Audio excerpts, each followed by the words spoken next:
Greetings, YouTube. It is I, NecroVMX, here to bring you yet another episode of List Critics. With me, as always, is my faithful co-host, Tanya Bottlehouse. Hello, everybody.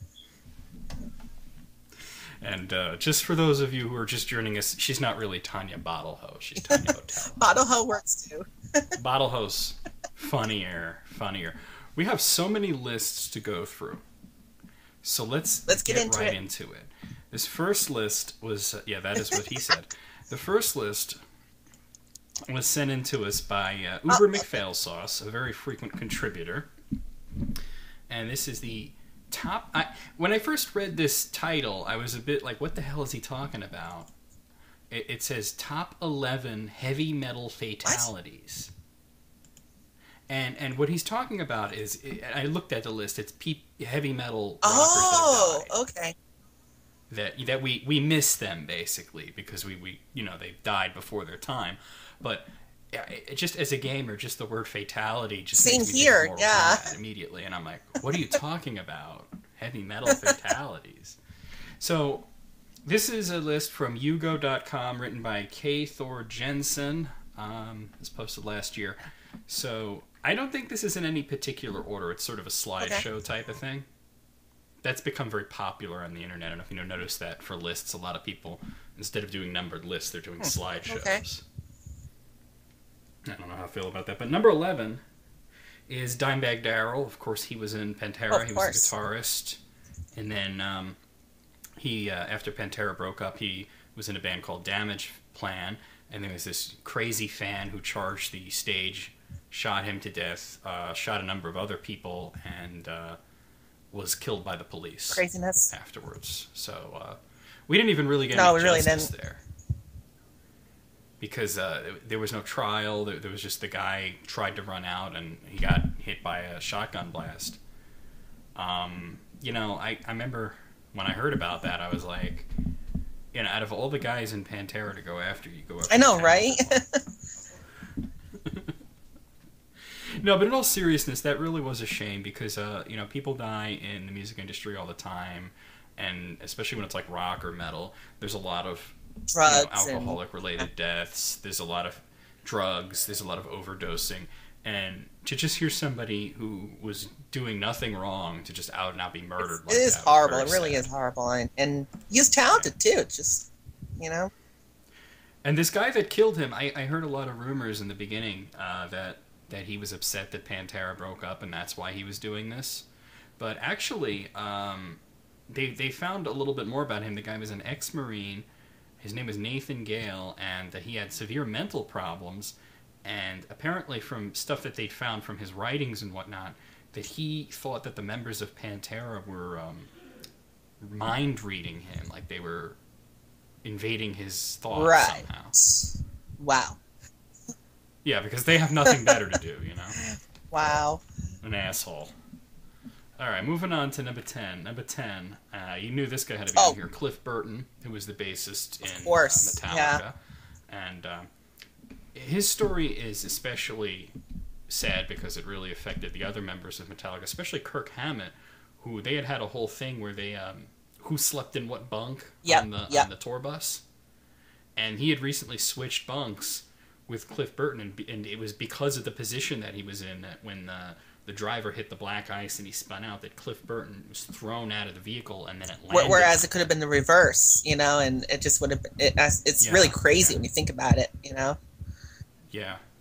And I know, and then they used a winch to get the bus off of him, hoping that, maybe we can save this guy, and the winch snapped and the bus landed on him again. It's beyond sad. So if he was alive after the first one, he wasn't after the second one. And, and I know that a lot of them were like, they needed they were very angry. They wanted somebody to blame. A lot of them were like, let's blame the driver.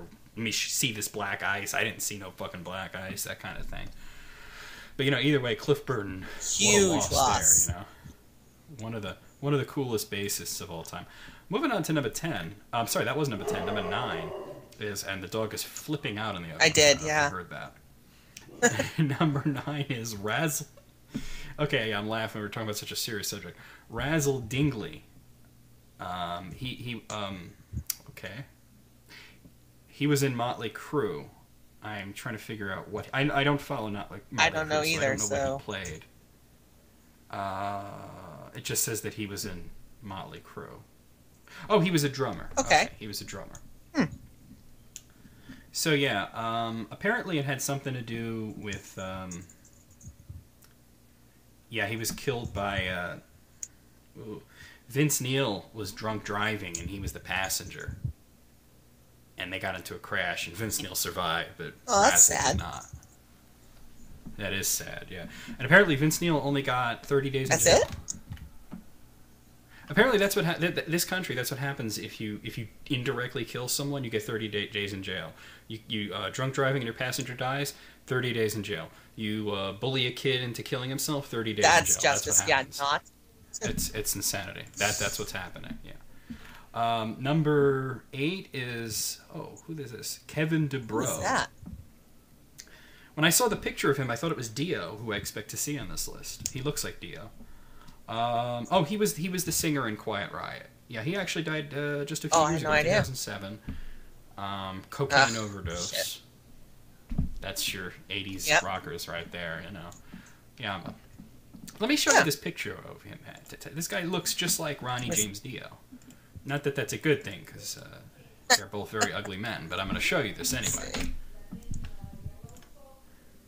Look at him. I saw him. I was about to say, oh, it's Dio, but then I looked at the text. Kevin DeBro. Yeah. You got the link, Still right? Loading. Okay. Apparently, pretty big site. I'm going to... Oh, here we go. No. Oh, wow, that is Dio. Yeah, it looks just like him. All right, number 7 is Euronymous. I don't know. Do you know who Euronymous is, sounds Tanya? very... I don't know how much you follow the black metal. Very familiar. Very, very familiar.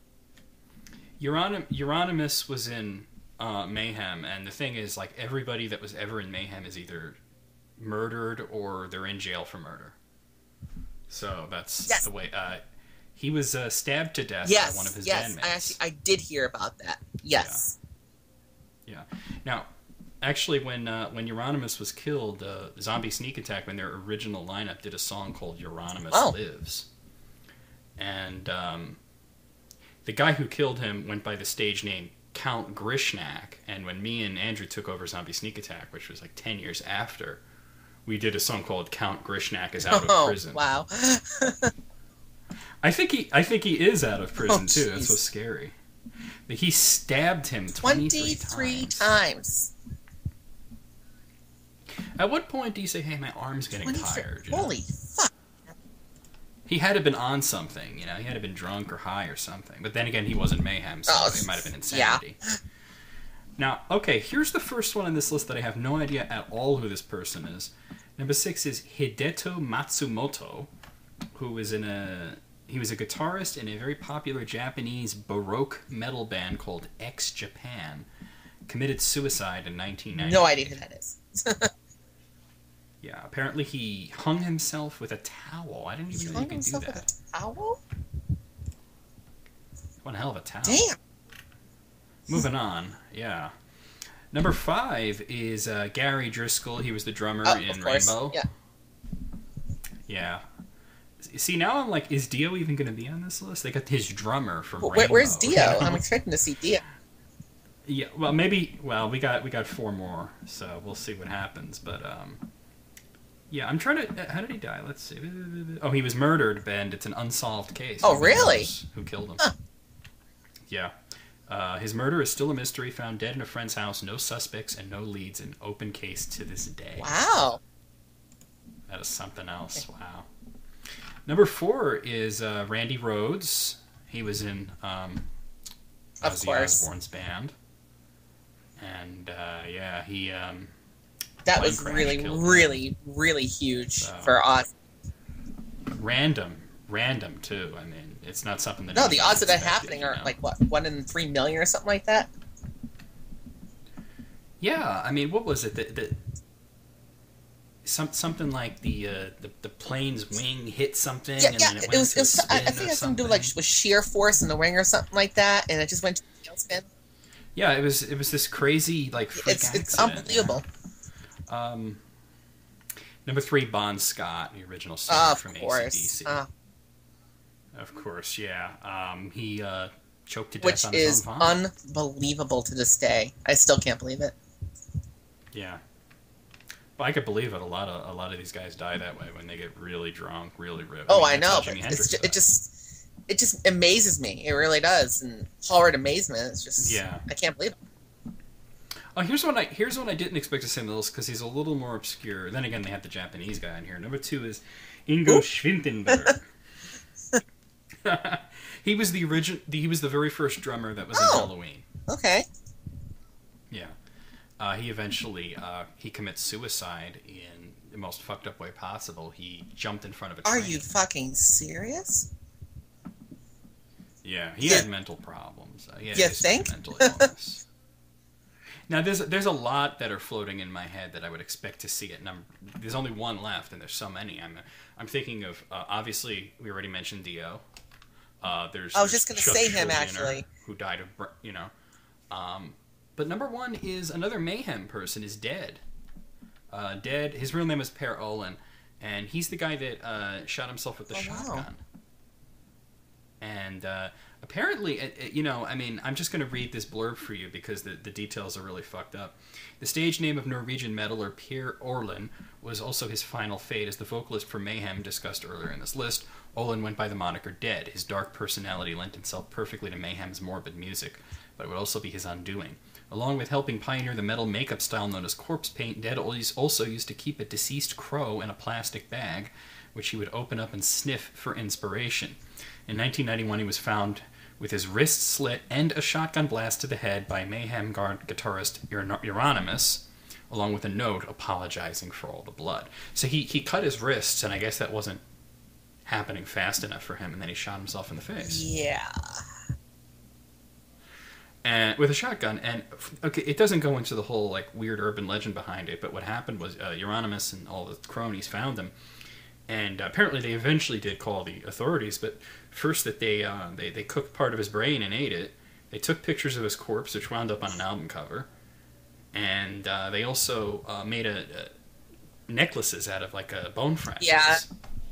That just says if anybody say hey, you want to be in my band called Mayhem? Yeah, that's a public service announcement. Yeah. Yeah, just tell them to fuck off. Okay, when you're picking only 11, it's easy to leave people out. Like I said, Chuck Schuldiner, Jimi Hendrix, I mentioned him. We mentioned Ronnie James Dio. There's so many that we've lost, so I don't really want to take off points for who's missing, because if you're only going to pick 11, there's always going to be a lot of people missing. But they did have some really interesting ones on there that I didn't know, the Japanese guy I'd never even heard of. It doesn't make it any less valid, though, of a list. I think it was a great list. I'm going to give it a 10 out of 11. I'm going to give it the same, 10 out of 11. Yeah. Yeah. Okay, there we go. All right. Okay, so let's see. Our next list is, I don't know how much we're going to care about this. Are you into hockey at all? No. See, this would have been good to have back when Jesse was on the show. Big hockey fan. Oh. Because he's Canadian. So, I think it's part of a law that you have to be into hockey. But I'm going to run through this really quickly because hockey's not one of my favorite sports. No, my friend Tamika's into hockey, but not me, though. Yeah, and you're not into it. This is the 10 best goaltenders in the NHL right now. This is actually on the Bleach Report, and the list was sent in by Mr. Lover of Ganja, another frequent contributor.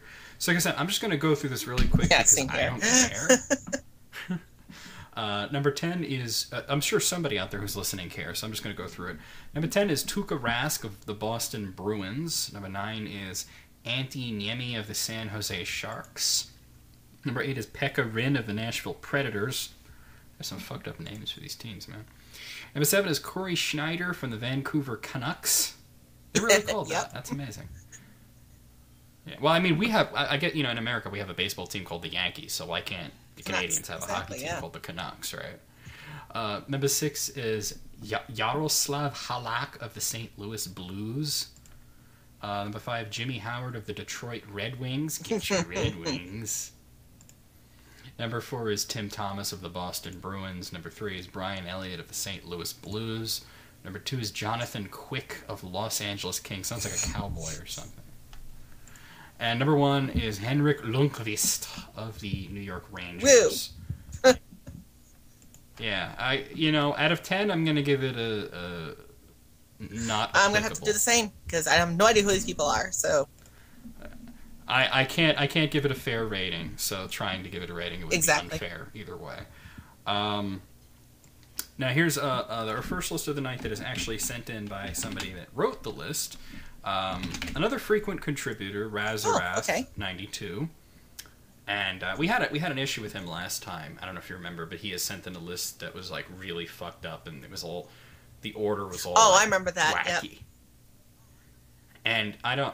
I know I told you, but I might as well tell everybody now. But he actually sent me a note after that saying that it wasn't meant to be in any sort of order. And it's okay if you guys do that. I prefer you to order them because it's easier to rate it then. But if you're sending me a list that's not in any particular order, please tell me. Please tell me. But he says this one is in order, and this is his the 55 best singers of all time. Oh, wow, okay. Yeah. Now, he's not including rappers because he says there's a fundamental difference between rapping and singing, so he's just sticking to people who sing. Okay, so number 55 is Jimi Hendrix. And I was just going to say, I'm considered more of a guitarist than a singer, so...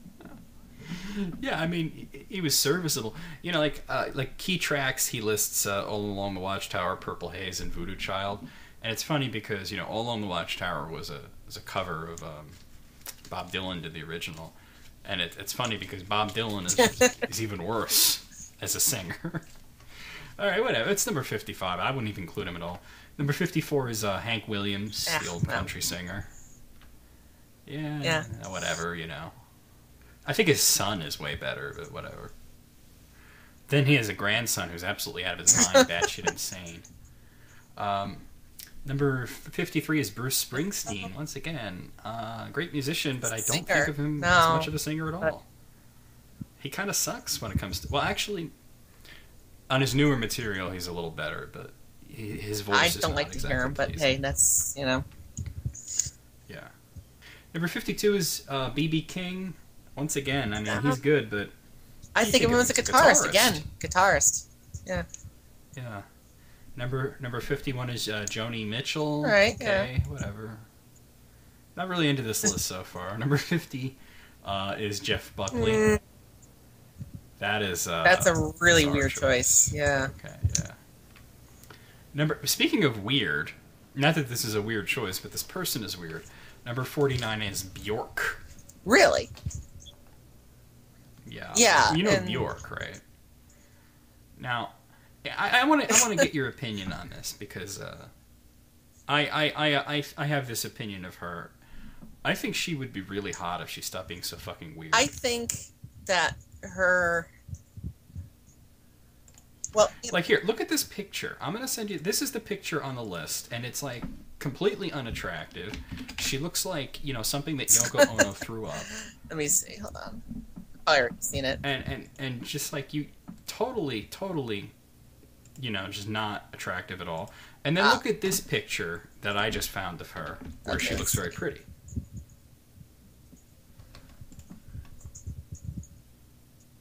So I think if she stopped doing all that weird, Lady Gaga Yeah, okay, now shit. see, I look at her in the second picture, and she's really pretty. But yeah, she's a cute girl. Lady Gaga's kind of the same thing. She would be hot if she wasn't looking like a weird now, in Gaga's defense, I will say this, is that she's going for more of a Madonna look, which it does work to an extent because it has its own type of persona, Yeah, but... You know what? Madonna also had like a serious, like slutty vibe, and Lady Gaga doesn't do that, so that's she just true. comes off as That's weird. True. But then she's going for weird though, whereas this girl, she's trying to do weird, but it's just coming off as blah. So it's Yeah. Moving on. Number 48 is Little Richard. Little Very Richard? weird choice. Okay. Little Wow. Richard. Yeah. I haven't heard that. Going all the way back to the 1950s for that, huh? Speaking of which, the next one's another 50s singer, Eddie Cochran. Well, we're going. Didn't he Didn't he do the original version of I could have sworn he did. Am I wrong about that? Yeah. I think he didn't list it. He listed 3 stars as a key track, but I think he did the original Summertime. I like the one that Blue Cheer did, though. Number 46 is Iggy Pop. Once again, I don't think of him as a great singer at all. No. You know, he's just sort of... he's more about the music, not the lyrics, you know. Number 45 is Steven Tyler. That's the first one on here that I gotta say I totally agree with. Steven Tyler's great. Steven Tyler is like awesome. Him. So, yeah.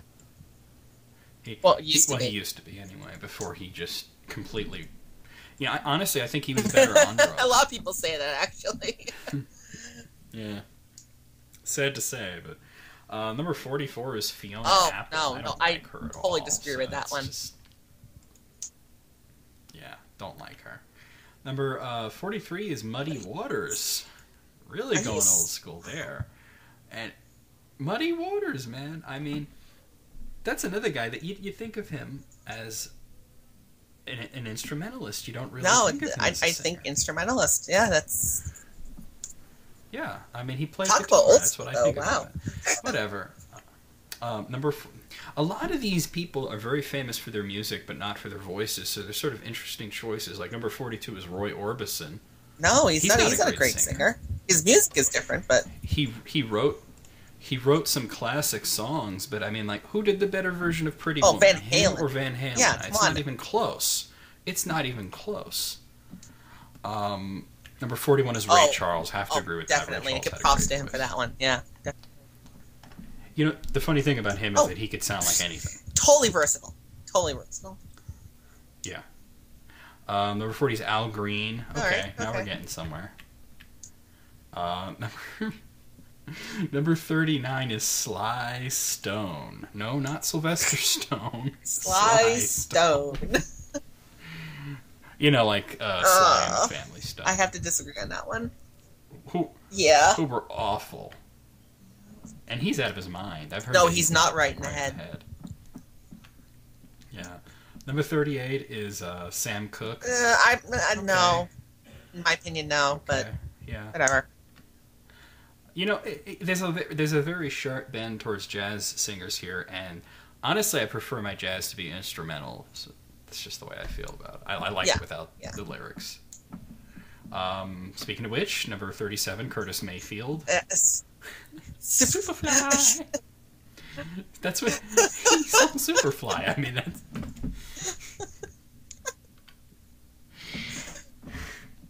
Number 36 is Jackie Wilson.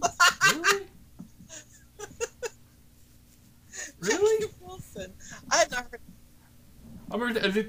I mean, that's the guy from Billy Ray and the Dominoes, right? That's a weird choice. Okay. Based on this list so far, I'm not looking, but based on this list so far, what would you guess would be like number 1 on here? It's gonna be something like really weird. Janis Joplin or Alicia Keys or something, you know? Yeah, something really strange. Number 35 is Trent Reznor. And as much as I have enjoyed some of his music, I don't think his voice is okay, but it's nothing grand. I mean, all right, let's face it. Who had the better version of Hurt? I mean, Johnny Cash kind of stole that song from him. Johnny Cash was the man when it came to that, so, yeah. Okay, number 34, Jim Morrison. I can't agree with that. Jim Morrison had a great voice. Okay, yeah. He had that kind of... It was interesting because he had that sort of old school blues, delivery, but he was doing, like psychedelic organ-based rock and roll. So it was you know who I haven't seen anywhere on here yet? Is anybody from Queen yet? I'm actually kind of surprised. Freddie Mercury's not on here as a sin. Number 33 is Buddy Holly. Really? Buddy Holly. Oh my God! Oh wow! Man, who's next? Oh, okay, all right. I can get behind this one. Number 32 is Ronnie James Dio. Okay, amazing I'm definitely voice. Behind that one. Yeah. Number 31, Chuck Berry. Now, Chuck Berry, once again, I kind of put him into the same category. This guy really seems to like the really old rock and roll. I put him into the same category as B.B. King, better guitarist. Although he has had some, he doesn't have that bad of a voice, really. It's just, you know. No, it's not what you think of him for. You know what I mean? And this is not top 55 musicians. This is singers. Yeah. So it's kind of unusual. Number 30 is Axl Rose, and I've always kind of wondered about Axl Rose. Like, is that whole thing that he does with his voice, is that real or is that honestly, production? My personal opinion, I don't think Axl deserves to be on this list. He sounds great on the albums, but I just wonder, is he, because it's almost otherworldly. It's not a natural voice. It can't be his natural voice. It can't. No. And I've never seen them live or anything, so I don't know about it. But and then, you know, they had that long hiatus, and Chinese Democracy came out, and he sounded exactly the same, which is not something that he should sound like 14 years I've actually heard him live, and I will say that the way you've heard him sound is the way he sounds live, and it's just not. It's all production. It's production, then. I thought so. I kind of thought so, because he, like I said, it sounds overproduced, his voice. Now, I can't disagree more with this next choice. Number 29 is Lou Reed. I can't stand Lou Reed. I think his solo work is bullshit. I think the Velvet Underground was bullshit. That album that he did with Metallica. And I echo everything you just said and then some. Just, wow. Yeah. I don't like his personality. I don't like his music. I don't like the way he writes. There's nothing of a redeeming value in him at all, but that's, yeah. Yeah. Number 28 is Otis Redding. Once again, just another guy that you don't really think of. Instrumentalist, I don't think. You know? Yeah. I mean, didn't he play with Aretha Franklin? So why wouldn't you just put Aretha Franklin? I would put Aretha Franklin on there, definitely. Yeah. Number 27 is Prince. Once again, I think of him for his guitar chops and his writing. I never think of Prince for his singing. Never have. No. I mean, because his singing sounds like he hasn't even reached puberty. I mean, then his writing skills are definitely awesome. Don't get me wrong. And he's a good guitarist, but wow. Number 26 is James Brown. I'll go with that. Yeah. Compared to a lot of these other people. I'll go with that. Yeah. At least he is a singer. Number 25 is, I say another one that I don't agree with, Maynard James Keenan. I don't like Tool. I think he's an incredibly overrated singer. I did like his other group. A Perfect Circle. They were good. But but overall, I don't think his voice at least he's a singer, though. That is true. Okay, that is true. Number 24 is Howlin' Wolf. I don't know who Howlin' Wolf is. Okay, that's a new one on me.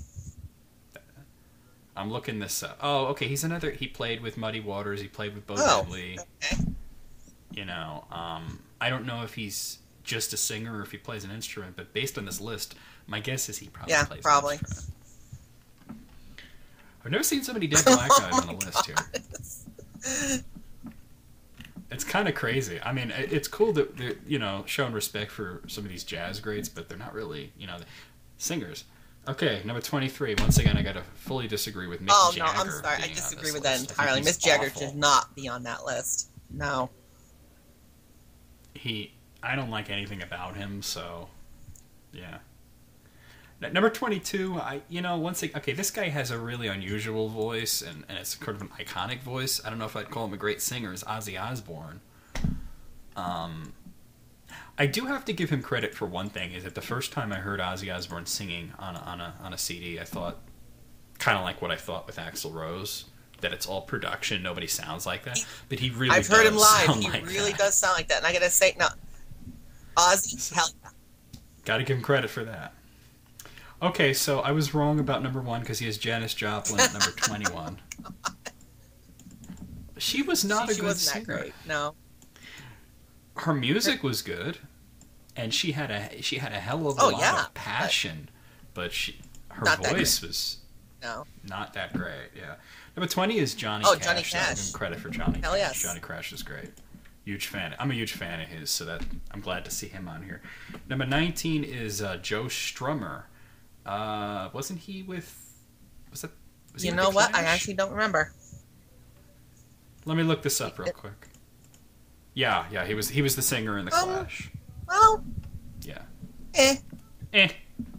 Okay. At least he's a singer, right? Number 18 is Michael Jackson. Yeah. Okay. Yep. Yeah, he could sing. He could sing. Are you joking? Are you joking? Number 17 is Bob Dylan. Okay. I'm trying. I'm trying to stop the reflex gag thing in my throat here because every time I hear Bob Dylan, I want to vomit. Yeah. We'll gather around, children. It's time to get along. We gotta get paid. Gotta vote. The times they are changing. That is exactly how he sounds. Actually, he sounds even worse now. I've heard his recent stuff. God, it's Bob. He sounds even worse. He sounds like Bob Dylan plus 40 years plus of Lou Reed. Oh, God. Number 16 is Louis Armstrong. I will give him credit for that. Louis Armstrong had a hell of a... Yeah, I will say Louis Armstrong was good. Yeah, that was good. I mean, you know what's funny is if you think of the way that Louis Armstrong sang, back in like the 30s and 40s and shit, he could have sung. He could have if he wanted to. He could have. Because he had that growl in his voice. It's a wonderful world, He could have totally sang. He would have been great at it too. Interesting. Number 15, Marvin Gaye. I'm not a fan, but I understand how he's got a good voice. He's got a good voice though. You might not like a song. Number 14, Aretha now we're Franklin. getting somewhere. Okay. We're getting somewhere.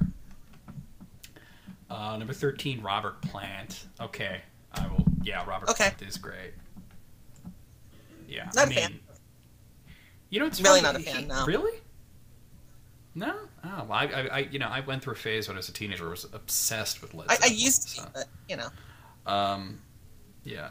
Number 12 is Frank Sinatra. I guess if you're going to put any of the crooners on Sinatra, here, iconic. Not exactly my type of music, but hey, whatever. He's a good singer. He had a voice. Number 11 is David Bowie, and he's another one that I kind of wondered, like, is that really his voice? I actually don't know.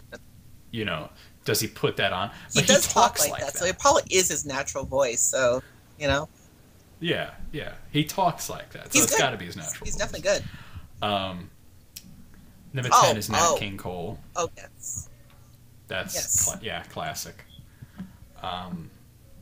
Number 9 is Chris Cornell of Soundgarden and whatnot. He had a great voice.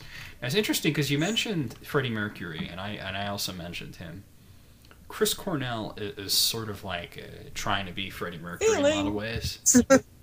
He even used to kind of dress like him, and he had his hair cut like him for a while. So I'm wondering if you put Chris Cornell on this list and you didn't put Freddie Mercury, I'm going to come. Freddie Mercury had better be on this list. Really. Number 8 is Paul McCartney. Just no. If you're going to pick one of the Beatles just for singing, pick George Harrison. Pick George Harrison. Not McCartney. No. But, yeah. Yeah. Number 7 is Leonard Cohen. He has a good voice. I don't see him as being number 7. I would put him like higher up, but But. Yeah. Yeah, it's weird. Number 6 is Elvis. Really, number 6, huh? Well, I might have to ask my grandmother about that. No, I mean Elvis. It's not exactly my type of music. It was almost all cover songs. It's not my type of thing either. But hey, whatever. Yeah, he does that whole vibrato. I don't know. Number 5 is Peggy Lee. This is what we have at number 5. Then again, I shouldn't be surprised because all the other ones were weird. But really, Peggy Lee number 5. Okay, whatever. I mean, I thought Benny Goodman was better when he didn't have a singer. But, number 4. Are you gotta be kidding me? Really? I'm looking. I have the next 3 up in front of me, and they're all ridiculous.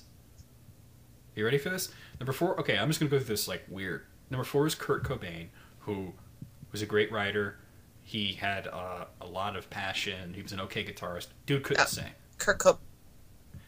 his voice would crack in the middle of a song. Just no. Number 3 is Tom Waits. You can't even understand the guy half the time. Yeah. And then number 2 is John Lennon, who was another one who it was all production. You know, I've seen recordings of concerts, and he was like Kurt Cobain. His voice would crack. He was all over the place. Oh my God. Dare I look at number 1? Okay, number 1's Freddie Mercury. Okay, all right. That redeems it slightly, but it was a bad list. I'm sorry, Razareth, but most of these people are either much better known for something else, or they're just not good singers. I mean, you have a lot of musicians and guitarists on there, but not really. But I mean, some of these guys are only singers because they can get away with it because they're really good at something else. Tom Waits, Kurt Cobain. I don't know what Lou Reed is famous for, but I'll put him in there. You know, Mick Jagger. These guys can't sing. Bob Dylan. He's a great lyricist. Have you ever heard of Mick Jagger Unplugged? Because I haven't. You know, it's I like. Don't want to. No, it's not that great of a list. Sorry, it isn't. Sorry. Out of 55, I'm going to give it 5. I'm actually going to go a little bit lower and say 3, actually.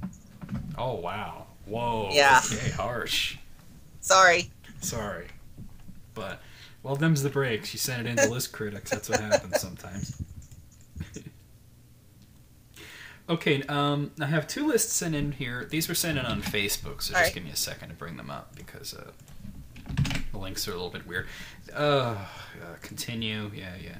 Okay, he has 2 lists here. This is sent in by Anthony Ferguson, also known as Phantos the Hedgehog.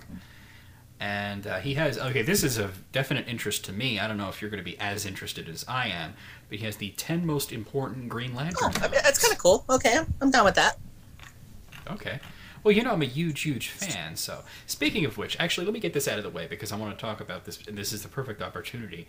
Did you hear that DC has made the original Green Lantern, the guy from the 1940s, Alan Scott, they have made him into a gay actually, character. I did hear about that. Yes. I was...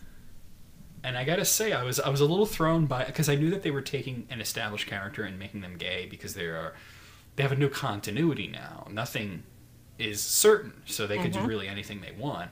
And DC always had a policy of not changing the characters' sexualities, of only introducing new characters as being gay.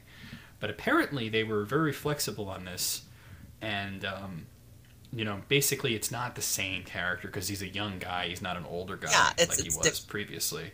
They're introducing him.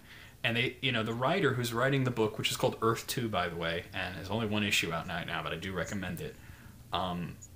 He said, Alan Scott, we made him young, but he had a son who was one of the first gay superheroes from DC named Obsidian. And they said, if we make him young, we're basically erasing Obsidian, so why don't we make Alan Scott himself gay? Wow. So I thought I'd point that out to you, because I know you're gay yourself, so I thought you would be interested to know that things are heading in an interesting direction. Yeah, as a matter of fact, that made some waves in the LGBT community, and I was interested to hear that. I was like, oh wow, okay, cool, It's funny because when I heard it was one of the Green Lanterns, I was like, it can't be Hal Jordan because he's like Captain Kirk. You know what I mean? He doesn't go 2 seconds without fucking tits. And Kyle Rayner has a girlfriend. Guy Gardner, it's not. That would be a joke if they made him gay. Jon Stewart, I don't know. They're kind of doing a lot of crazy things with him already, so throwing that on top of it would be a little much. And I'm like, well, who the hell? Because I heard Green Lantern gay, and then I clicked on it. Oh, Alan Scott. Forgot about him. Okay. I can dig it. Okay, let's go through this. The 10 most important Green Lantern comics. This is written by... It doesn't say. It's on top10s.net, though. Maybe it says at the bottom. Let's see. Nobody wants credit for anything that they write, huh? Nathaniel Hood wrote this. Why do I have the feeling we've read one of his lists I was just thinking that, and you said it out loud. Haven't we read one of his lists before? And didn't we read the list by him? Yes. And we really, really hated it? I think so. I just have this feeling. I'm not sure, but I'm not even going to go into it. But let's see. What has he got on here? Top 10 most important Green Lantern comics. Number 10 is All-Star Comics number 16, July 1940. That was the first appearance of Alan Scott, who was the Green Lantern. So you got to have that on there. It looks like he's going not in from least important to most important. He's going chronologically, it seems, just from looking at this list. The second one is Showcase number 22, October 1959. That was the first appearance of Hal Jordan. This is the character that most people associate with Green Lantern. Green Lantern number 7 in 1961. That was the first appearance of Sinestro. It was the most iconic villain, of course. Green Lantern number 59 from March of 1968. First appearance of Guy Gardner, who was the first secondary Green Lantern that they brought in. It's kind of interesting that a character that was so defined by the darker, grittier, edgier feel of the 80s and 90s first appeared in 1968. That is actually interesting. He was obscure for a while, you know what I mean? He was kind of a what-if guy, you know? Then we have Green Lantern number 76 from April 1970. That was when they changed the comic into Green Lantern, Green Arrow, and it became all socially conscious for a while. To be honest, it was really bad in that period. But they did say some important things about society, but that's not what you really go to Green Lantern for, you know what I mean? You want space aliens and conspiracies and, that kind of thing. You don't want, racism. Not what we're looking for, but okay. It was important because it was very iconic and influential. Next is Green Lantern number 87 from December and January 1971 into 1972, which is when Jon Stewart appeared as Black Green Lantern. Green Lantern Volume 3, number 48, 1994, first appearance of Kyle Rayner. That was also when Hal Jordan was turned into the beginning of when he was turned into a villain for a while. And then right after that, Green Lantern number 50, Hal Jordan loses his fucking mind, kills everybody, Kyle Rayner becomes Green Lantern. Wow. And we have Green Lantern Rebirth number 4. That's when Hal Jordan was back from the dead. Because they'd killed him off. I'm surprised they didn't have that one in here where he died. And then finally, Green Lantern Corps Recharge number 1, which is where they brought back the Corps. When was this written? My rating is going to depend very much on when this was posted. Because I wouldn't have put Recharge on there. Okay, 2011. Yeah, they really should have had the Blackest Night on there. So I got to take a point off for that. But I'll give it a 9 out of 10. What do you say, Tom? I actually have to go with you because you're the Green Lantern fan here. So. Yeah, I know you enjoy the comics. No, I'm not a fanatic. I do enjoy them, so I'll say 9. That's fine. Yeah. Okay. Yeah, I'm only taking 1 point off because I think you should have the Blackest Night on there. That's part of it. Okay, the other list sent in by the same guy is this is interesting too. It's a movie list. It's from listverse.com, written by Kevin Yorick. Top 10 remakes that don't suck. I'm down with that. And you hear this a lot. You hear a lot of people say, "Oh, remakes suck. I'm so sick of remakes." It's not true. Some of them suck, and some of them are good. They're just like any other movie. So these are 10 remakes that don't suck. Now he's not necessarily saying that they're better than the original. He's just saying that they don't suck. That. So I want to get that out there. Number 10 would be the 1986 version of The Fly. Oh, the one with Jeff Goldblum. Now, I very much prefer the original, but it didn't suck. See, I'm actually on the flip side. I think that the remake that with Jeff Goldblum is better than the original, but that's... the original kind of had a Twilight Zone vibe to it, and I'm a huge fan of the Twilight Zone. And I think that it did a lot of stuff with tension. You didn't see the fly until the very end, and it, whereas the '80s version went for the gross out stuff. Not that there's anything wrong with that. It's just my preference is more for the older style. It didn't suck though. It was a good movie. Number 9 is the 2001 version of Ocean's 11, of course, with Clooney playing Danny Ocean and an all-star cast. I haven't seen it. Haven't seen. I have to agree with you now because I have same thing. Never saw it. I'm not one for big caper movies, and then I'm not a fan of George Same Clooney here. Either, so yeah. Number 8 is the 1988 version. Oh, I of The love Blob. that version. Yeah. You know, it was very faithful to the original, too. It was basically the same movie. It just had better effects. That's all it really was, you know? They took the 1950s cheesiness out, and they replaced it with 1980s cheesiness. Yeah, it was great. I loved it. Yeah. If you like your horror films to be schlocky, you can't go wrong with either version. So, number 7 is the 2003 version of The Italian Job. The one with Ed Norton in it. Now, I didn't see it because... now, I am a fan of what Ed Norton does, but he actually said in interviews, don't go see it. I saw it and I have to say, he's right. It does suck. Yeah. So I haven't seen it, but I'm gonna defer to Ed Norton's judgment. I'm gonna defer to your judgment because you've seen it. You've seen it. He was in it. So if you two say it sucks, it probably sucks. Yeah. Number 6 is the 2006 version of The Hills Have Eyes. I saw that. It was creepy. It was gory. It was nutty. I liked it.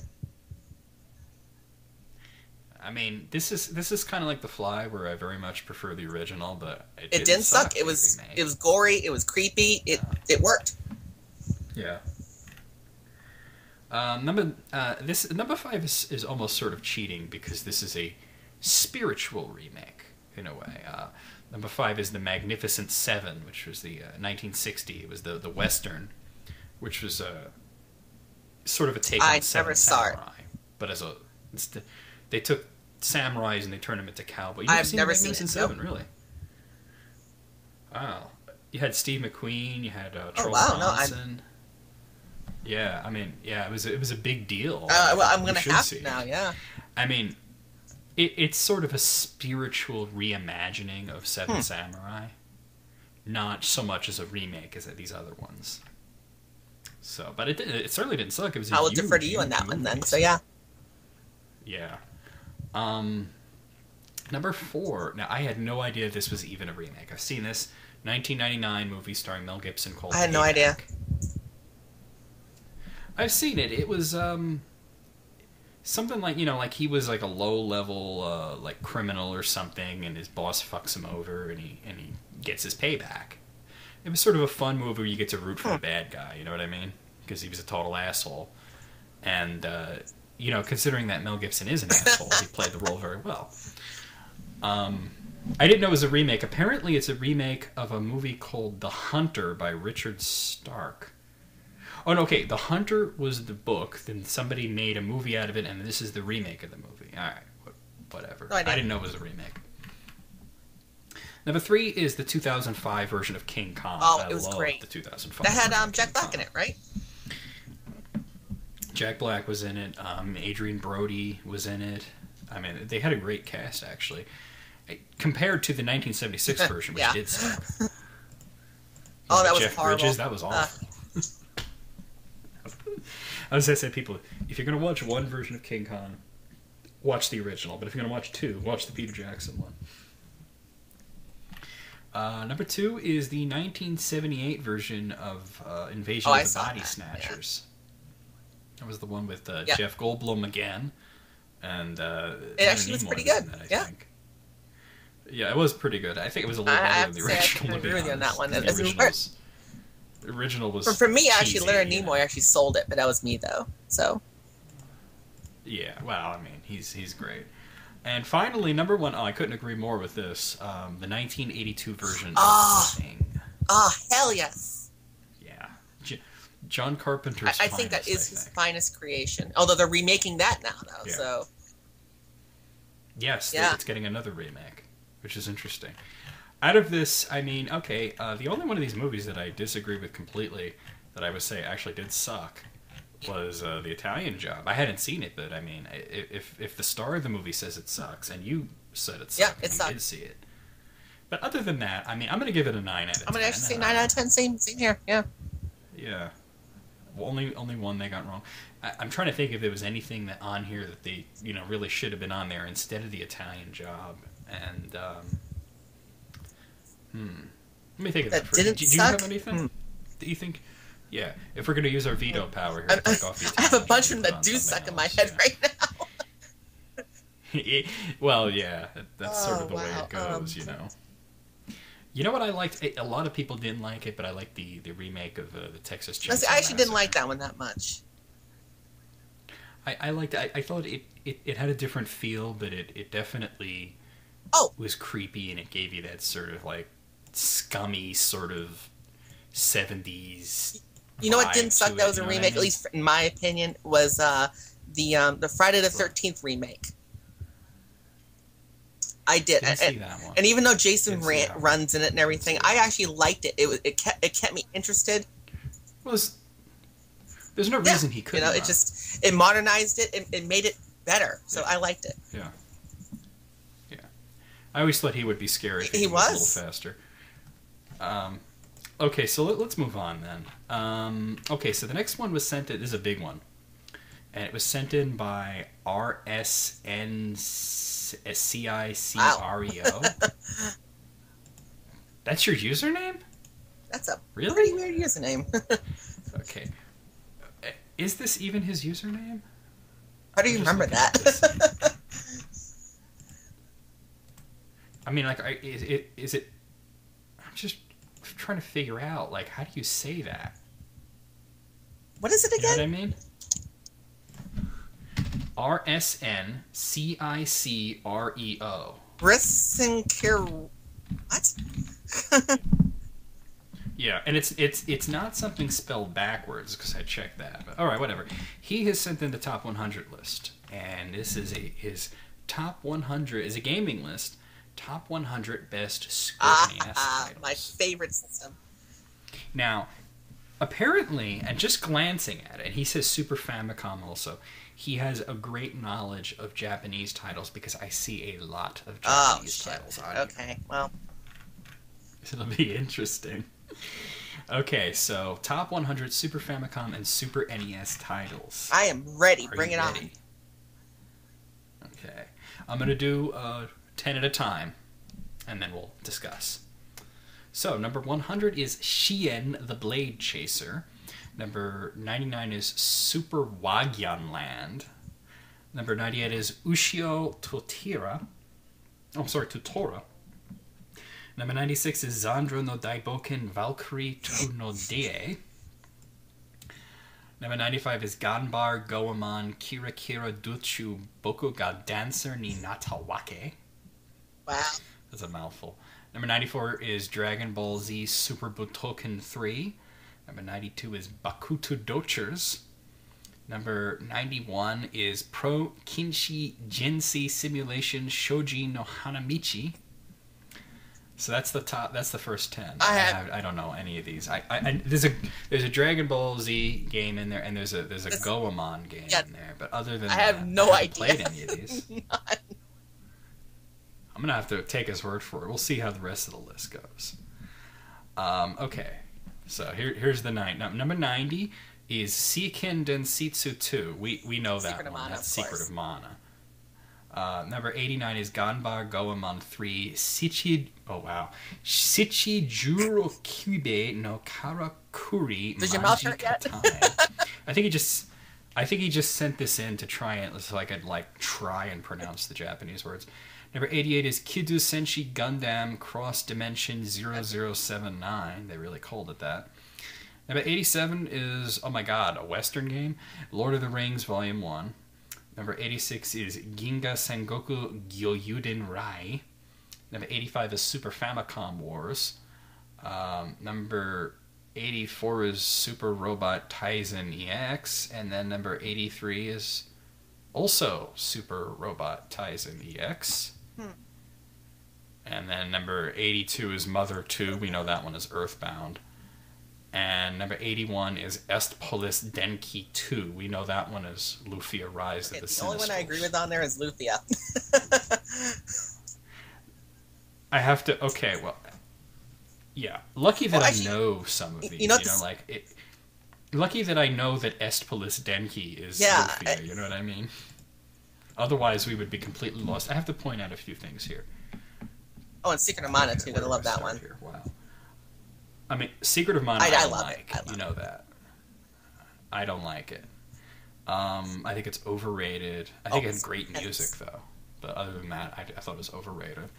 Lord of the Rings Volume 1. I played that game. It's not good. It's a piece of shit. It's badly programmed. It can't even handle all the sprites of your party on the screen, and it starts slowing down if you have all 9 members of your party on the screen, much less all the orcs and shit. It's a terrible, terrible game. The cardinal sin of making a list is putting the same thing on there twice, and we've seen that a number of times. To have it right one after the other, number 84, and then number 83 copies number 84, that's like, how do you even make that mistake? Super Robot Wars is a cool title. But are you kidding me? You put it on there twice right after each other? And then we have Earthbound, which neither. Although I will say, too, Super Robot Tyson, I've played a couple of their games, and I do like them. Yeah, it's a cool series. It's just why have it on there? It's like I said, it's a huge mistake to do that. Even if he had it at 83 and then he had it at like 67, that would be a huge mistake. But to have them next to each other is like unbelievable. That's not good. So really, the only Super Robot Wars is cool, but it doesn't need to be on there twice. Lufia is really awesome. Yeah. I'm ready to move on. Number 80 is Aretha 2 Ario no Fushigi Natabi. Number 79 is Dragon Quest 1 and 2. That would, of course, be the remake version. Number 78 is Super Mario Collection. He's using the Japanese titles exclusively here. We know that one is Super Mario All-Stars. Number 77 is Ranma Half Akaneko Dan Teki Hihu. I think that one was actually released here as a fighting game. Yeah.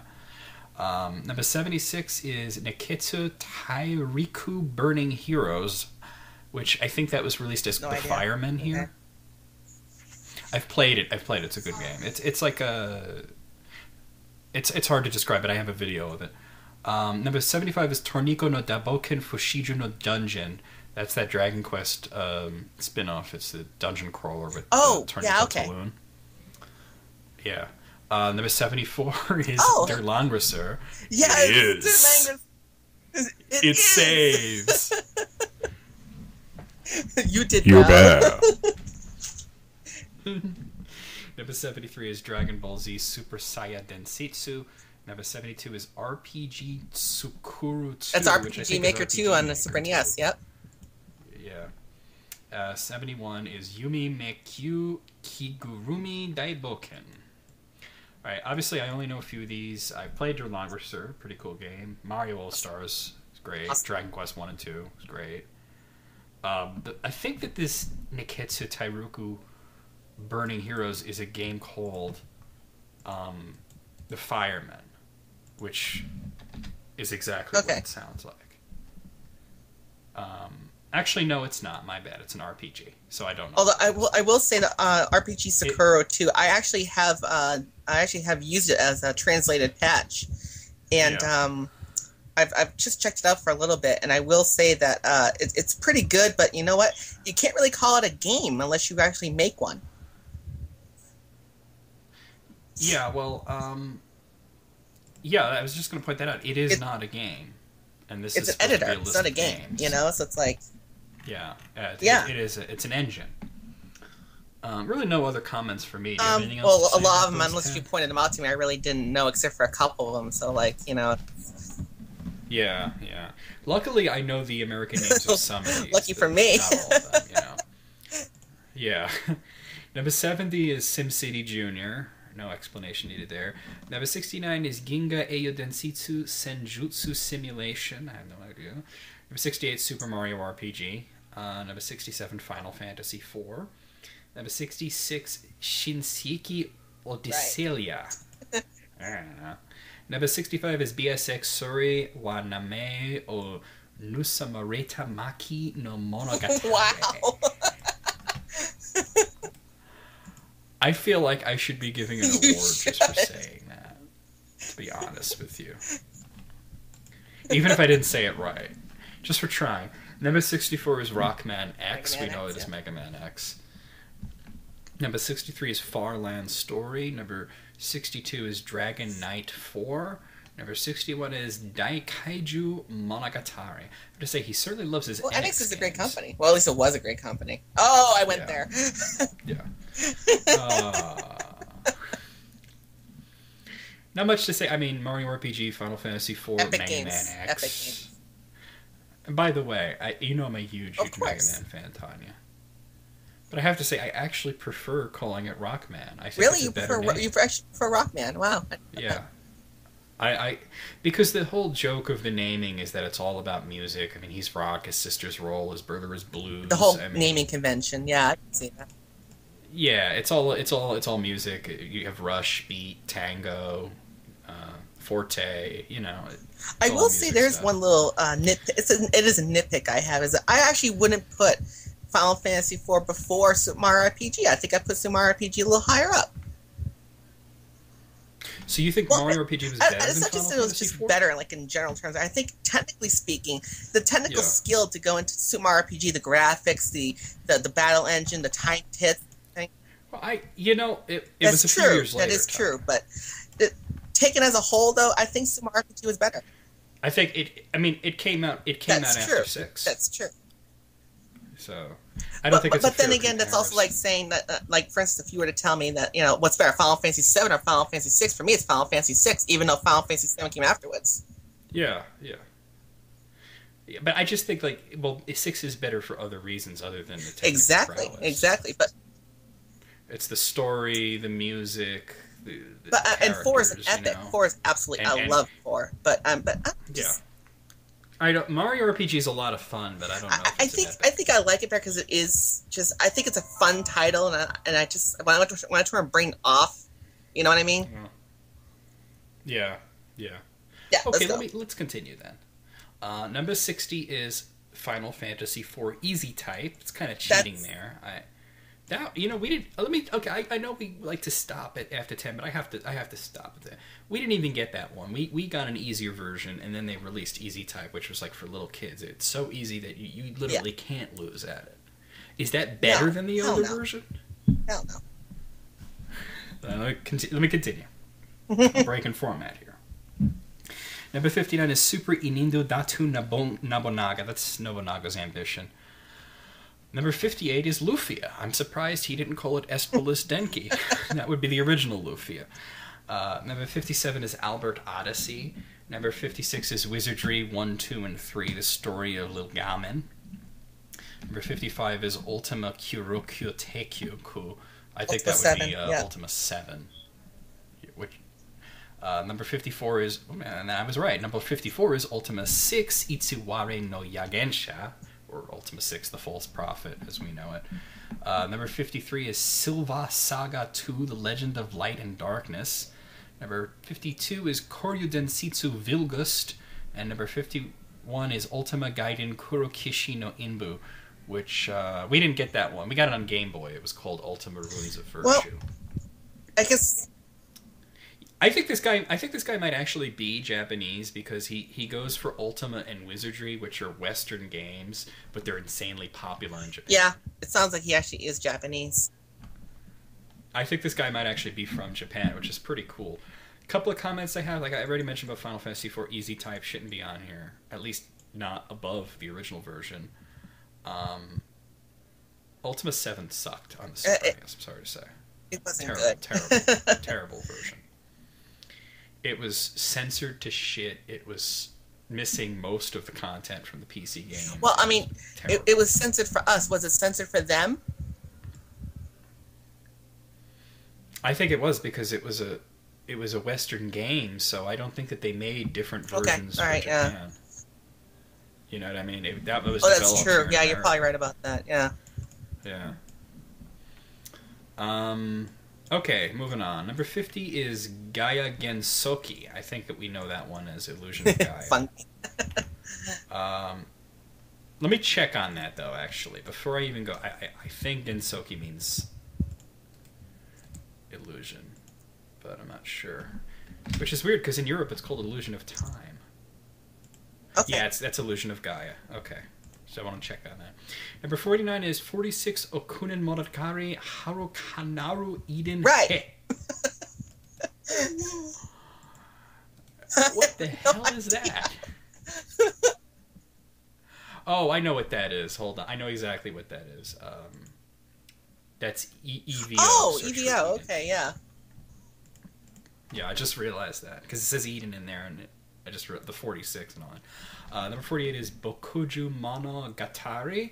Number 47 is Hal Taike Real Night. Number 46 is Tenshi Moyo Game Hen. Number 45 is Akumajo Dracula. We know that as Super Castlevania 4.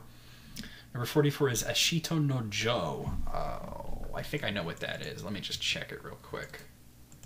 Ashito no Jo. Never mind, I don't know what it is. Number 43 is Angelique. Number 42 is Akumajo Dracula XX. We know that as Castlevania Dracula X. And number 41 is Battletoads and Battle Maniacs. You have a British game there. You can't give it any funky title. You know? Wow. I don't have much to say. I mean, you have 2 Castlevania games on there. It's my favorite series. Can't go wrong with that. Most Same of these here. other ones Super I don't Castlevania know, 4, awesome. Love that game. Yeah, EVO was... It was alright, but... You know.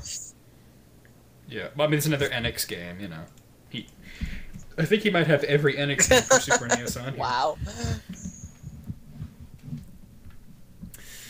Okay, so number 40 is Bisoujo Senshi Sailor Moon. There's like a million Only of the those, RPG. so I don't know which it is. Number 30... I think so. Yeah. Oh, that's the RPG? Okay. Number 39 is Captain Tsubasa 4 Pro no Rival Tachi. Number 38 is Crayon Shinchan 2 Daimao no Gyakushu. They had Shinchan back then? Oh boy. Number 37 is Cyborg 009. Number 36 is Dai 4G Super Robot Taizen, another Super Robot Wars game. Number 35 is Doraemon 2 Nobita no Toys Land Daiboken. Number 34 is Dragon Quest 3 Soshita Densitsu E, which is End Into the Legend. Yeah, I do know some Japanese. Number 32 is Dungeon Master, and number 31 is Farland Story 2 Dance of Destruction. There's only a few of those I know. I give him credit for Dragon Quest 3 Remake. Most of these I don't know. I never got to play the Dragon Quest 3 remake on SNES. It's got the same engine from Dragon Quest 6, so think of it like that. The Game Boy Color one was actually better though. But of course he's not. Of course this is a Super NES list. So yeah, the Game Boy Color one, the graphics obviously weren't as good, but it had an extra class and a lot of like cool extras in there. So I consider that the definitive version. I'm gonna move on unless you have anything to say. Go ahead. Okay. Number 30 is Garo Densitsu Shukemi no Takakai. I just had to have some fun there. I don't know. Yeah. That sounds familiar too, but I'm just going to move on. Number 39 is Hoshi no Kirby 3. That's Kirby's Dream Land 3. Or as they call it, Kirby of the Stars 3, whatever. Number 38 is Gigigi no Kitaru Katsu Tenmagayu. My mouth would be hurting by now. Kind of is. Number 27 is Fighter's History. That actually has a Japanese title. I'm surprised you didn't use. Number 26 is Fire Emblem Thracia 776. We know that one, of course. Number 25 is Downtown Neketsu Baseball Monogatari Baseball de Shafura Kunio-kun. It's part of the River City Ransom thing. Number 24 is Doraemon 4 Nobita no Suki no Okuku. Number 23 is Three Kingdoms 3. What are the chances of that? Number 22 is Demon's Blazon Makai Mora Monshohan. We know that one as Demon's Crest. Yeah. Number 21 is Chibi Maruko-chan Harakiri 365 Nichi no Maki. They sure love to put numbers in the middle of I noticed titles. that, You ever notice that? Like in the middle of it, like 365 or whatever, you know. It's very strange. Fire Emblem, good choice. Kirby 3, great choice. The rest of mine. I've played a few of these Kunio-kun games. Basically, I mean, we know Renegade and we know River City Ransom, obviously, and Super Dodgeball, but most of them, they come out here. I haven't played that one. Obviously, it's a baseball thing. The word baseball is in there really twice. Weird. So I would say, I mean, this is the time. I'm going to read this again. Downtown Niketsu Baseball Monogatari Baseball di Shofudo Kunyo Kun. The word baseball is in there twice. Like, in case you didn't hear us the first time, fucking baseball. Holy shit, nipples. Baseball. Alright, let's move on. We're getting near the end here. Wow. I mean, this is a very Japanese list, like I said. Number 20 is Captain Tsubasa J, The Way to World Youth. Number 19 is Kidu Botuden G Gundam. Number 18 is Kyoyaku Megami Tensei. That's Shin Megami Tensei, obviously. Number 17 is Lupin the Third Densetsu no Hihu wo Oi. I think it was just called Lupin 3 here. Number 16 is Mazinger Z. Number 15 is Okaki Logic. Number 14 is Super Mario World. Oh my god, we know that one. Number 13 is Soul Blader. Soul Blazer. I think he means Soul Blazer. Unless there is a Soul Blader, but I'm going to assume it's Soul Blazer because he loves Enix. Number 12 is Wizardry 5, Heart of the Maelstrom. Number 11 is Breath of Fire Yu no Senshi, which we just know as Breath of Fire. Number 10 is Fire Emblem Season no Keifu. That was the remake of the first two, I think. I've gone too far. Okay, that was number 10. All right, Let me just go through the list then. Might as well. Number 9, Dragon Slayer: The Legend of Heroes 2, which I think am you're right playing now. the remake right now. Yeah. Number 8 is Emerald Dragon. Number 7 is Final Fantasy V.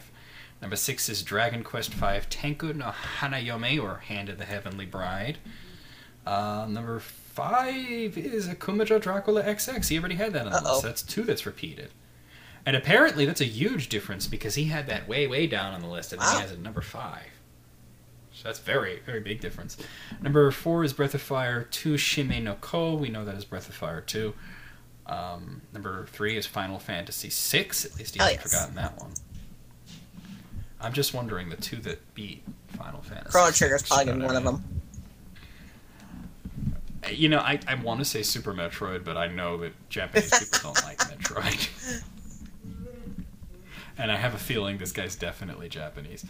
Number 2 is Ys 5, Kef and the Lost City of Sand. Love Ys. The one Ys game that we have never gotten.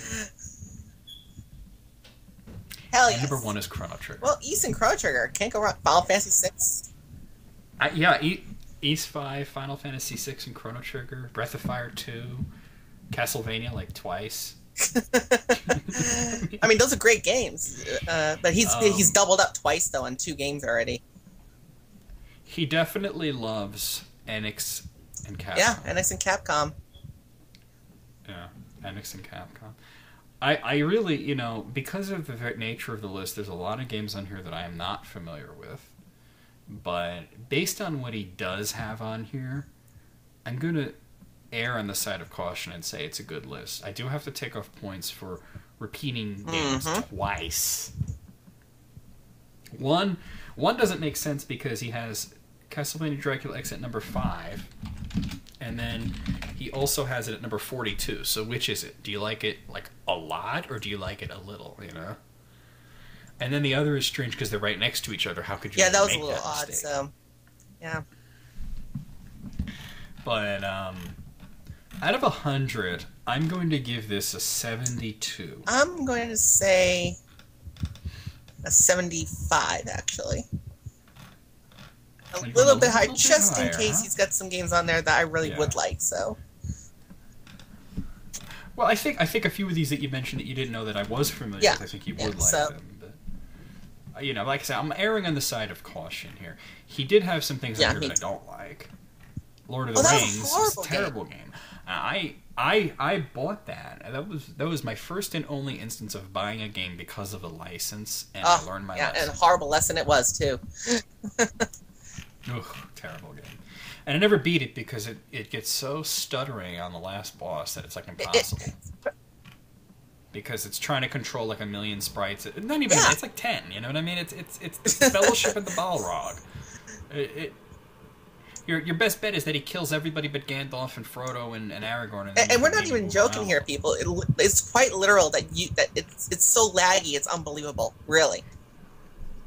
That game is so badly programmed that if you're too high of a level when you pick up the best sword in the game, it will roll your stats over, and you'll become really weak. The programming is fucked in that game. Meaning, like, if you're at 99 and it becomes 0, it becomes 0. Yeah, it's like a Y2K bug. It's ridiculous. All right, moving on. The next one is going to be a controversial list, to be sure. This is sent in by Super Skarneroy. This is written by him. It's his top 20 most overrated video games ever. Now, anytime you do anything like this, it's going to be controversial.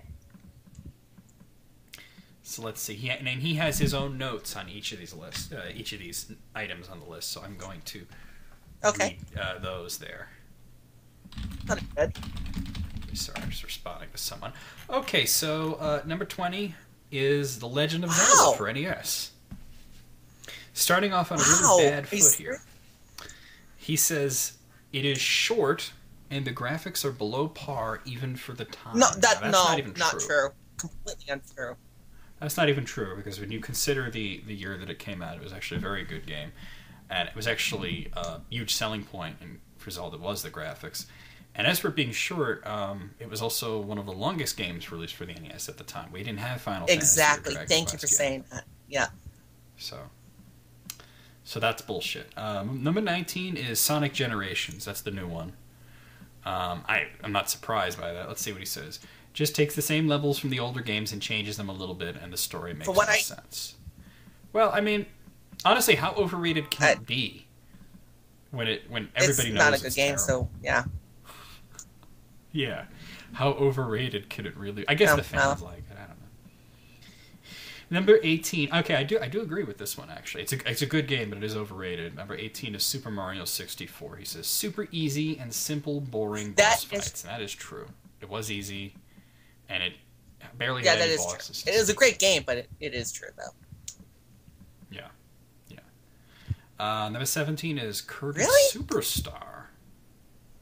Not a good choice there. He says, easy as fuck. My 5-year-old brother could play this game and beat it with his hands tied behind his back. Why? What is he playing with, his dick? What do I care what your 5-year-old brother could do? It's a fun game. It's just an altogether fun game, yeah. I mean, they did a great job with that one. So, well, I mean, I will agree that it is a little overrated in the sense that I think that it overshadowed Kirby Dreamland 3, which I thought was a graphical masterpiece. Yeah. But because it had simpler gameplay and it wasn't as flashy, you know what I mean? All right, I'm going to move on. Number 16, Pac-Man. He's not specifying any particular version. He just says, nothing needs to be said. So he's saying Pac-Man in general. It can't be overrated considering it was one of the it was one of the original games that really paved the way for other games. It's it is a classic. It's an epic classic. It's what. Well, I don't know. Well, you know what I mean. It's literally it trailblazed. Yeah. It's. Yeah. That's bullshit. Number 15 is more bullshit. Yeah, Mega Man. Oh, come on. The NES. He says, okay, this is what he says: awful controls and simplistic gameplay. Now, while it's true that the controls were a little slippery and they didn't really sort that out until Mega Man 3, I wouldn't call it awful. And as for simplistic gameplay, you're an idiot. How is that? How is Mega Man the original simplistic? Yeah. I mean, there's nothing wrong with simplistic. That's the thing. There's nothing wrong with simplistic. Some of the best games ever are simplistic. Simplistic doesn't mean bad. Yeah. Okay, now this next one, I know I agree with, and I know you agree with, so we're going to have some fun with the next one.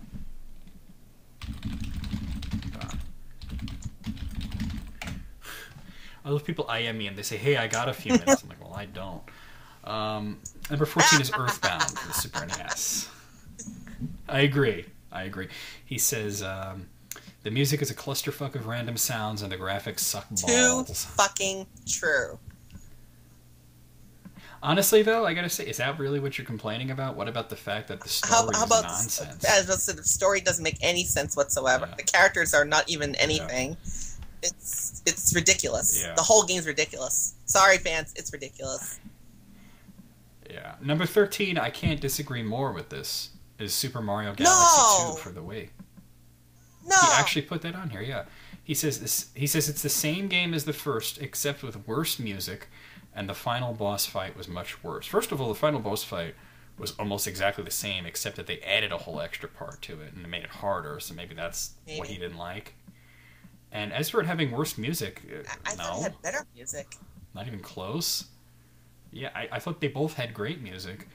And it's not the same game, it's similar, but I mean, what's wrong with doing something really popular and really amazing and then giving us more of what we want? You know, kind of the problem that I've always had with the more recent Mario games was that they feel they need to reinvent it every single time. Yeah, whereas why don't you just give us more of what we want, you know? Yeah, well, I think Galaxy was the first time that they really hit the nail on the head with the 3D Mario stuff. So that's where I think they were smart in giving us another one. Sorry about that. Okay, number 12. That's fine. I didn't hear it even. Number 12 is Tetris. That's just bullshit. He says basically every Tetris game is the exact game, and yet people still buy more than one. What the fuck is going on? I don't know. Brain? I think this person's trolling us. Yeah. Tell whoever's whispering that it's all picked up, by the way. That's Jen, on the recording. They really need to just... You know, like, I get these idiot comments from people, like somebody will cough in the other room when I'm recording, and they'll be like, at this time period, you could hear somebody coughing in the background. I'm like, so? So people, like, pay way too much attention to that shit. Anyway, number 11 is Little Big Planet. On. Why don't you... How could somebody not like Little Big... Alright, this is what he says. Easy and just another pointless game for little kids. Well, yeah, it is a game for little kids. So that doesn't mean that it's overrated. I think it's a good game. What's wrong with... It's fun. It lets you make your own levels. I mean... I don't think it's overrated at all, but that's... You know... No. Okay, now he's looking for a fight, this guy, because the next one's Castlevania Lords Oh, no. Oh, fuck, no. Fuck this shit. No. You wait until you hear... Okay, I'm about to rip apart his whole argument. He says, not a bad game, but a clear ripoff of God of War, and the boss fights are unoriginal. Okay, let me just say something here, and I would say this to all the idiots who state that Castlevania Lords of Shadows is a ripoff of God of War. God of War... was not an original game. First of all, these are all...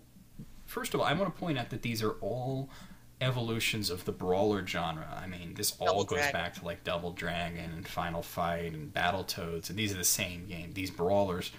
God of War, in particular, was a very obvious take on an earlier game called Devil May Cry. And Devil May Cry was very, very close to another game called Castlevania. So that's kind of a joke when you say that Castlevania ripped off God of War, because God of War ripped off... Which ripped off Devil May Cry. Devil May Cry ripped off Castlevania, you know? So, really, that's a joke. That's bullshit. Number 9 on here, another Sonic game. Sonic Unleashed on the 360 says, repetitive and the night levels are way too time-consuming. Once again, I gotta say, I don't see how that can be overrated when everyone knows that it's terrible. The most terrible Sonic game there is. So, yeah. Number 9, and this is a joke again. I think NBA Jam for Super NES. He says it has unrealistic gameplay with god awful graphics. Well, first off, the unrealistic gameplay is kind of the point. It's over the top. You know what I mean?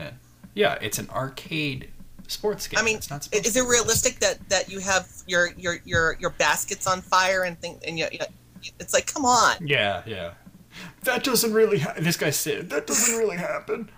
As for the graphics, they were fine. I thought the graphics fit the overall gameplay. It was great, you know.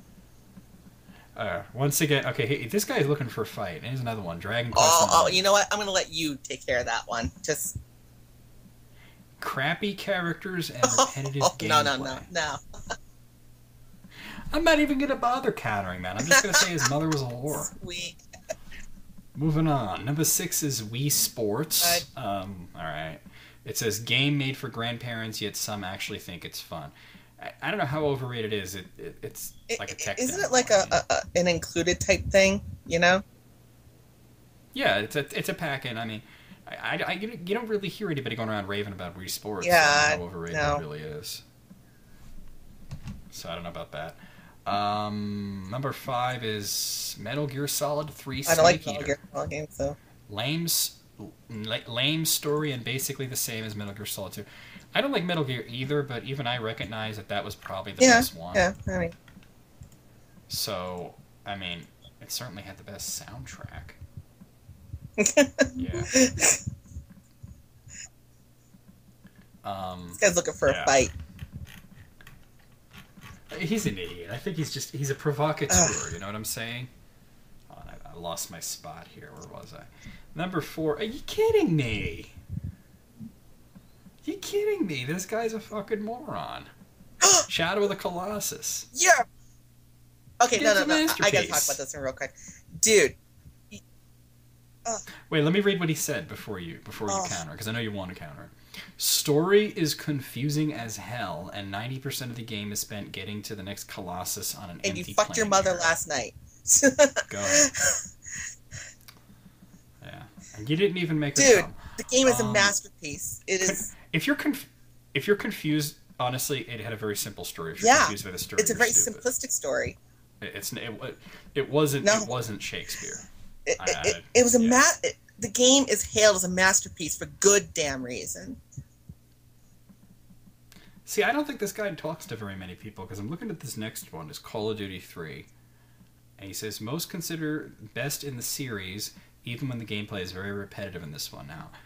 I know you don't really know anything about Call of Duty, Tanya, so I'm going to field this one, because I have played most of them. Almost everybody knows that that's the worst one. Call of Duty 3 wasn't even released on PC. And probably for good reason. It was really a misstep, and a lot of people were actually saying at the time that was it. You know, okay, that was fun for a while, but this one blows.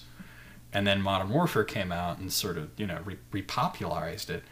If you're going to pick any Call of Duty game as being overrated, pick Modern Warfare 2.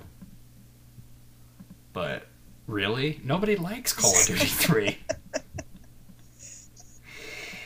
Oh my god. Okay, the last two are like two of my favorite games of all time, so... Oh boy.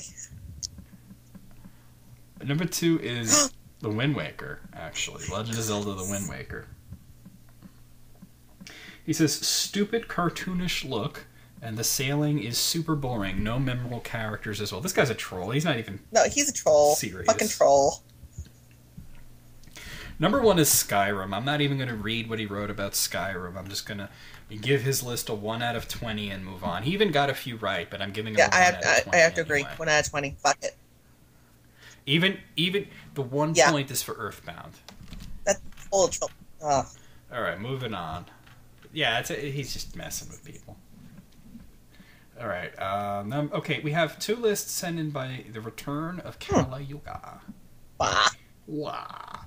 Now, I'm going to give you the choice of which one you want to hear first. They're both top 20 lists. We have his top 20 RPGs, and we have his top 20 favorite Nintendo games. Let's do... Meaning games made by Nintendo. Not okay. Well, let's do Nintendo ones first. Thought you might say that. Okay, so these are all on NES, Super NES, Nintendo 64, Wii, Game Boy, DS, all that shit. Number 20, Star Fox 64. Cool game. That was a pretty cool game. I had a lot of Same fun here. with Star Fox 64.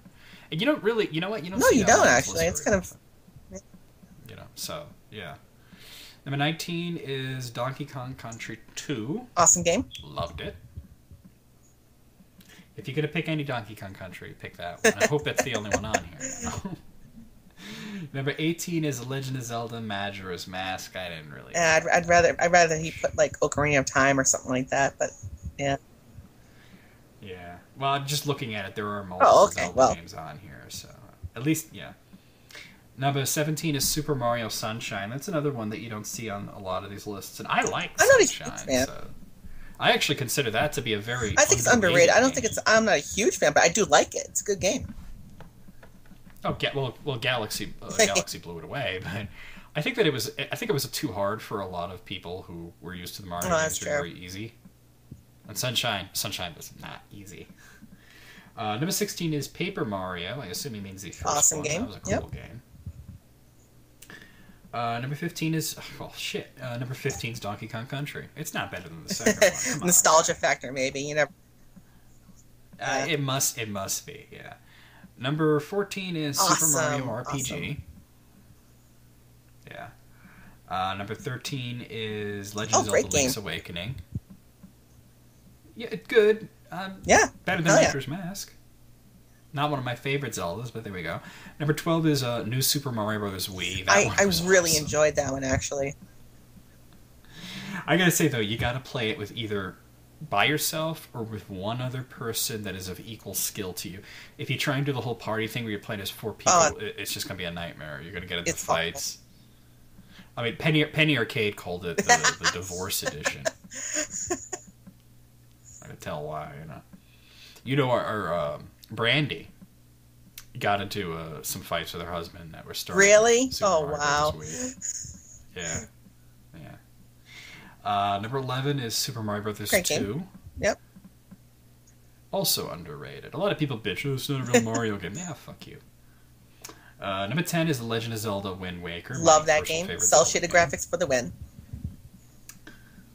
Definitely. Number 9, Super Mario Bros. 3. Probably the best one on the NES, for sure. Number 8 is Metroid Zero Mission. That's a very interesting choice. Yeah. Really? Zero Mission, huh? Okay. I liked it, but wow, yeah. Number 7 is Super Metroid. I'll take on with that one. Well, you know how much I like that one. I mean, that's... number 6 is Super Mario Galaxy 2. This is a very big converse to the other list we had. Number 5 is New Super Mario Bros. Oh, that's a great one. I love that one too. Loads of fun with that. Yeah, loads of fun. Wii one was better, but I love the DS one too. Yeah. Number 4 is Super Mario World 2 Yoshi's Island. Probably my favorite Actually, I get a little different on that one. I think Mario World was better, but that's me though. Really? I know it's a tough game. It kicks my ass every time, man. Yeah.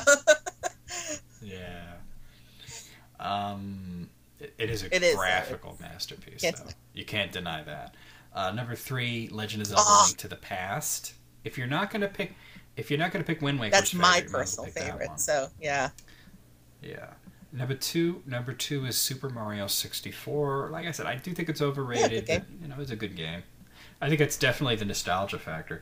And number 1 is Ocarina of Time. Oh, who wouldn't be surprised by that? Yeah. I'm going to give it. Oh, let's see. That was a top 20, right? Top 20. I'm actually going to say 19 out of 20. I'm going to go a little lower. I'm going to give it an 18. Yeah, 18. I almost agree with almost everything on here. Almost everything. But the order is wonky. Yeah. He did say it's his favorite Nintendo game. That's why, 18 instead of lower. But... Okay, so here's his other list. This is his top 20 RPGs. And he says, coincidentally, all of them are console RPGs. Okay. Although he is not correct. I see 1, 2, 3 PC games. Well, maybe he considers PC to be part of the console market, so, No, I think it's that those games were also released for console, but I don't think he realizes that they were... okay. Well, yeah. Right. Yeah, those are PC games. Number 20 is Shining Force 2. Now, we get into the thing about the definition of an RPG. I consider that to be what's called the strategy RPG hybrid, but mostly it's considered to be strategy, so it shouldn't be on there. Yeah. The presentation of the battles is what becomes somewhat confusing because it's like an RPG presentation of the battles, kind of like what Fire Emblem does. But it is a strategy game. It is a strategy game. Number 19 is Dragon Quest V, The Heavenly Bride. He doesn't specify which system, so I'm just going to assume he means the DS one. Number 18, Final Fantasy X. Awesome game. Can't go wrong there. That was a great one. Number 17, Dragon Quest VII. You don't see that one on too many lists because hardly anyone played it. But the people who did play it know that it was great. Number 16 is Super Mario RPG. I've seen that on a lot of lists. Awesome! Hell yeah. Number 15 is Breath of Fire 2. I love that one. It is hard as fuck. Once again, he doesn't say which version, but I think he just means in general. It was on Super NES and then it was on Game Boy Advance. The Game Boy Advance one was better. Number 14 is Phantasy Star 4. That's Genesis, I believe, only, right? No, it was only on Genesis, and it also was released as part of a Sega Genesis collection type thing, so... Yeah. Number 13 is Final Fantasy V. Can't go wrong there. Number 12 is Lufia and the Fortress of Doom. Yeah. Number 11 is Dragon your Quest personal 8. favorite. My personal favorite RPG. Japanese RPG. I lost my spot. Where was I? Dragon Quest 8.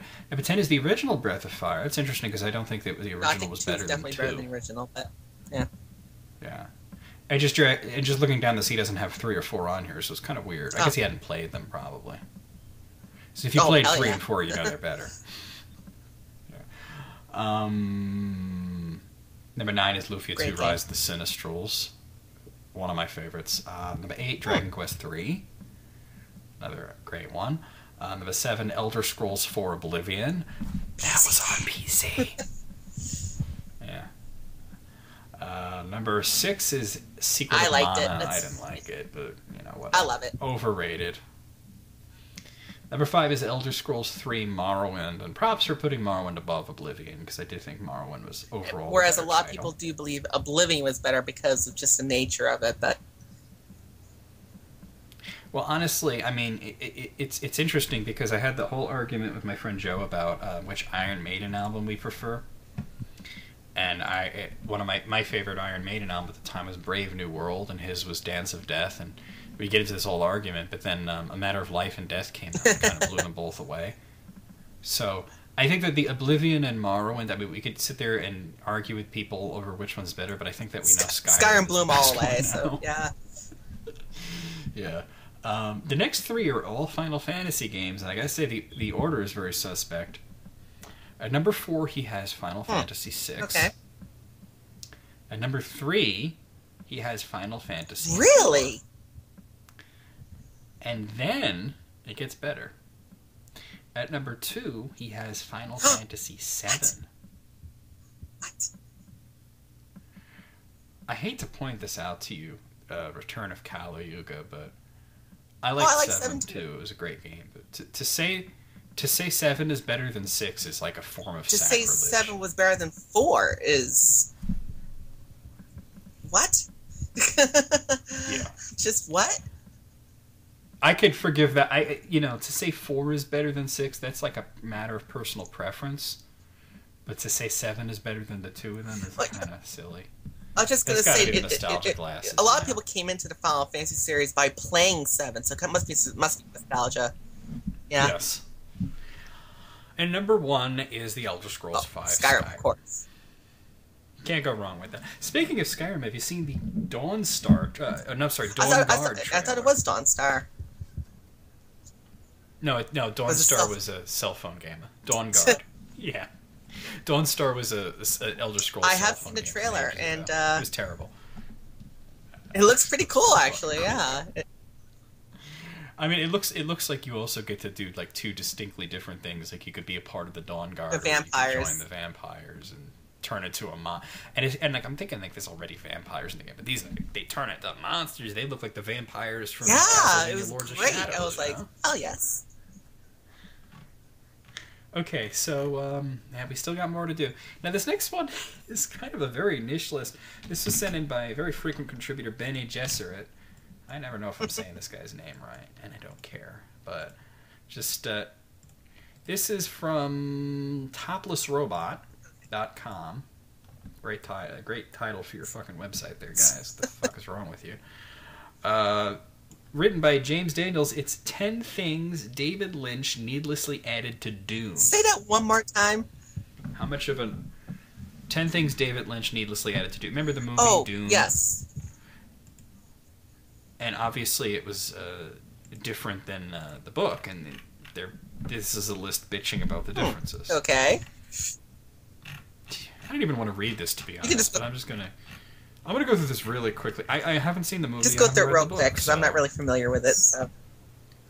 Number 10, Mentat eyebrows. Number 9, weirding modules. Number 8, bald Beanie Gesserits. I guess that's where he gets his name from. Number 7, the third stage guild navigator. There's whole paragraphs detailing each one too, but I'm not getting into that. Number 6, the Sardaukar uniforms. I click to the next page here.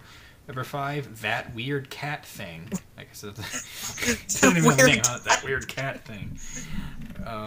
Number 4, the Baron's Doctor. Number 3, heart plugs. Number 2, inner monologues. And number 1, the whole damn ending. Okay. Wow.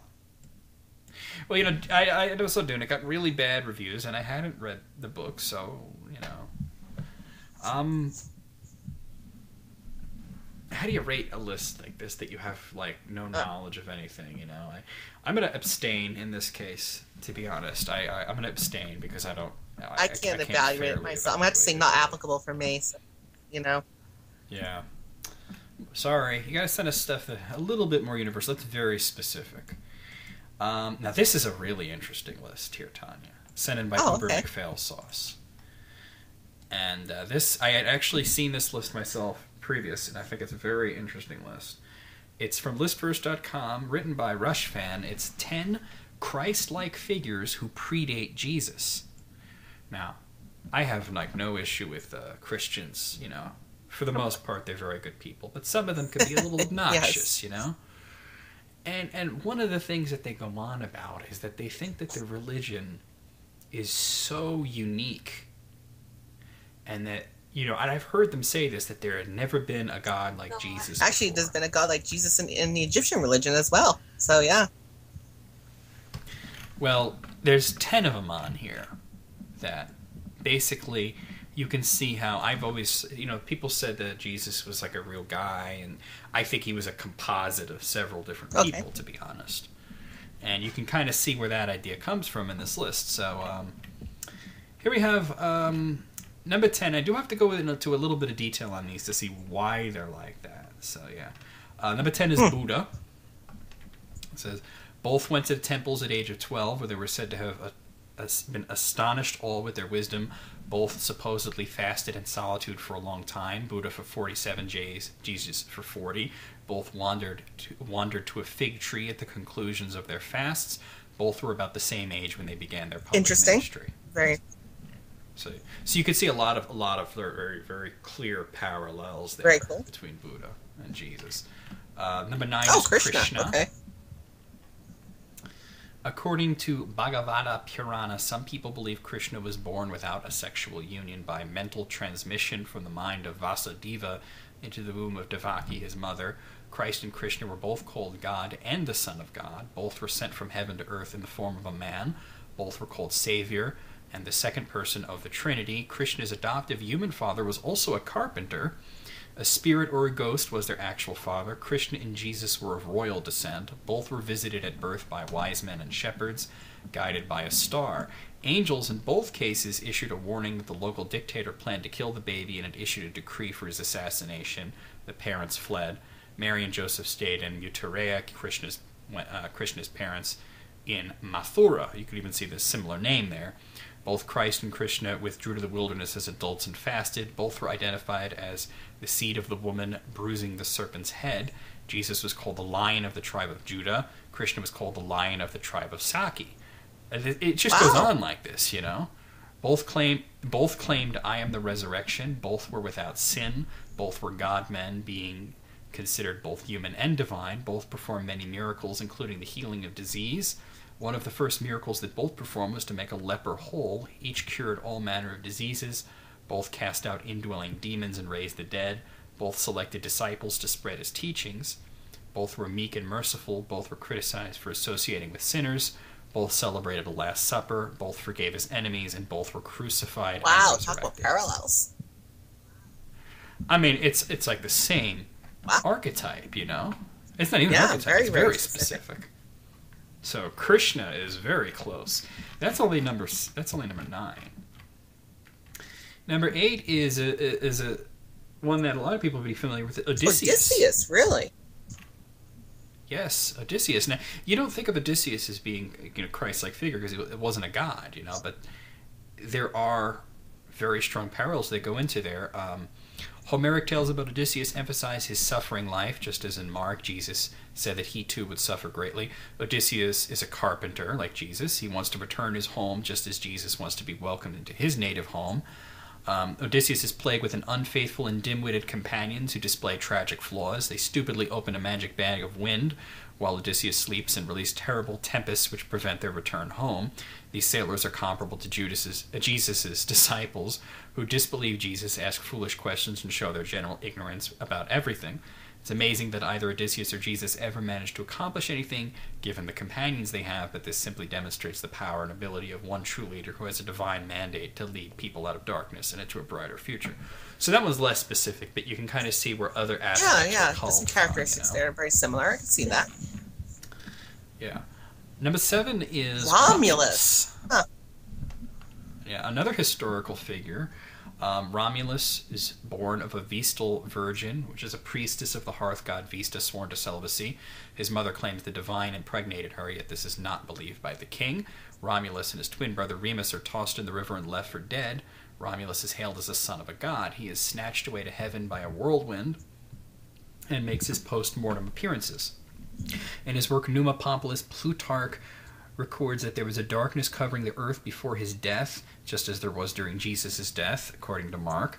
He also states that Romulus is to be known afterwards as Quirinus, a god which belonged to the archaic triad, or a trinity. The Trinity. Interesting. So, yeah. A lot of this I didn't know until I read it, so it was kind of interesting. Now, this one I didn't even think of. This is interesting. Number 6 is Dionysus. Oh, pagan. You think of Dionysus as being, wine. That's all you think of, wine, drinking. But there's actually a lot of parallels here. Dionysus was born of a virgin on December 25th, and as the Holy Child was placed in a manger. He was a traveling teacher who performed miracles. He rode in a triumphal procession on an ass. He was a sacred king killed and eaten in a Eucharistic ritual for fecundity and purification. Dionysus rose from the dead on March 25th. He was god of the vine and turned water into wine. He was called King of Kings, God of Gods. He was considered the only begotten Son, Savior, Redeemer, Sin-bearer, Anointed One, the Alpha and Omega. He was identified with the ram or lamb. His sacrificial title of Dendrites or Young Man of the Tree intimates that he was hung on a tree or crucified. Very similar.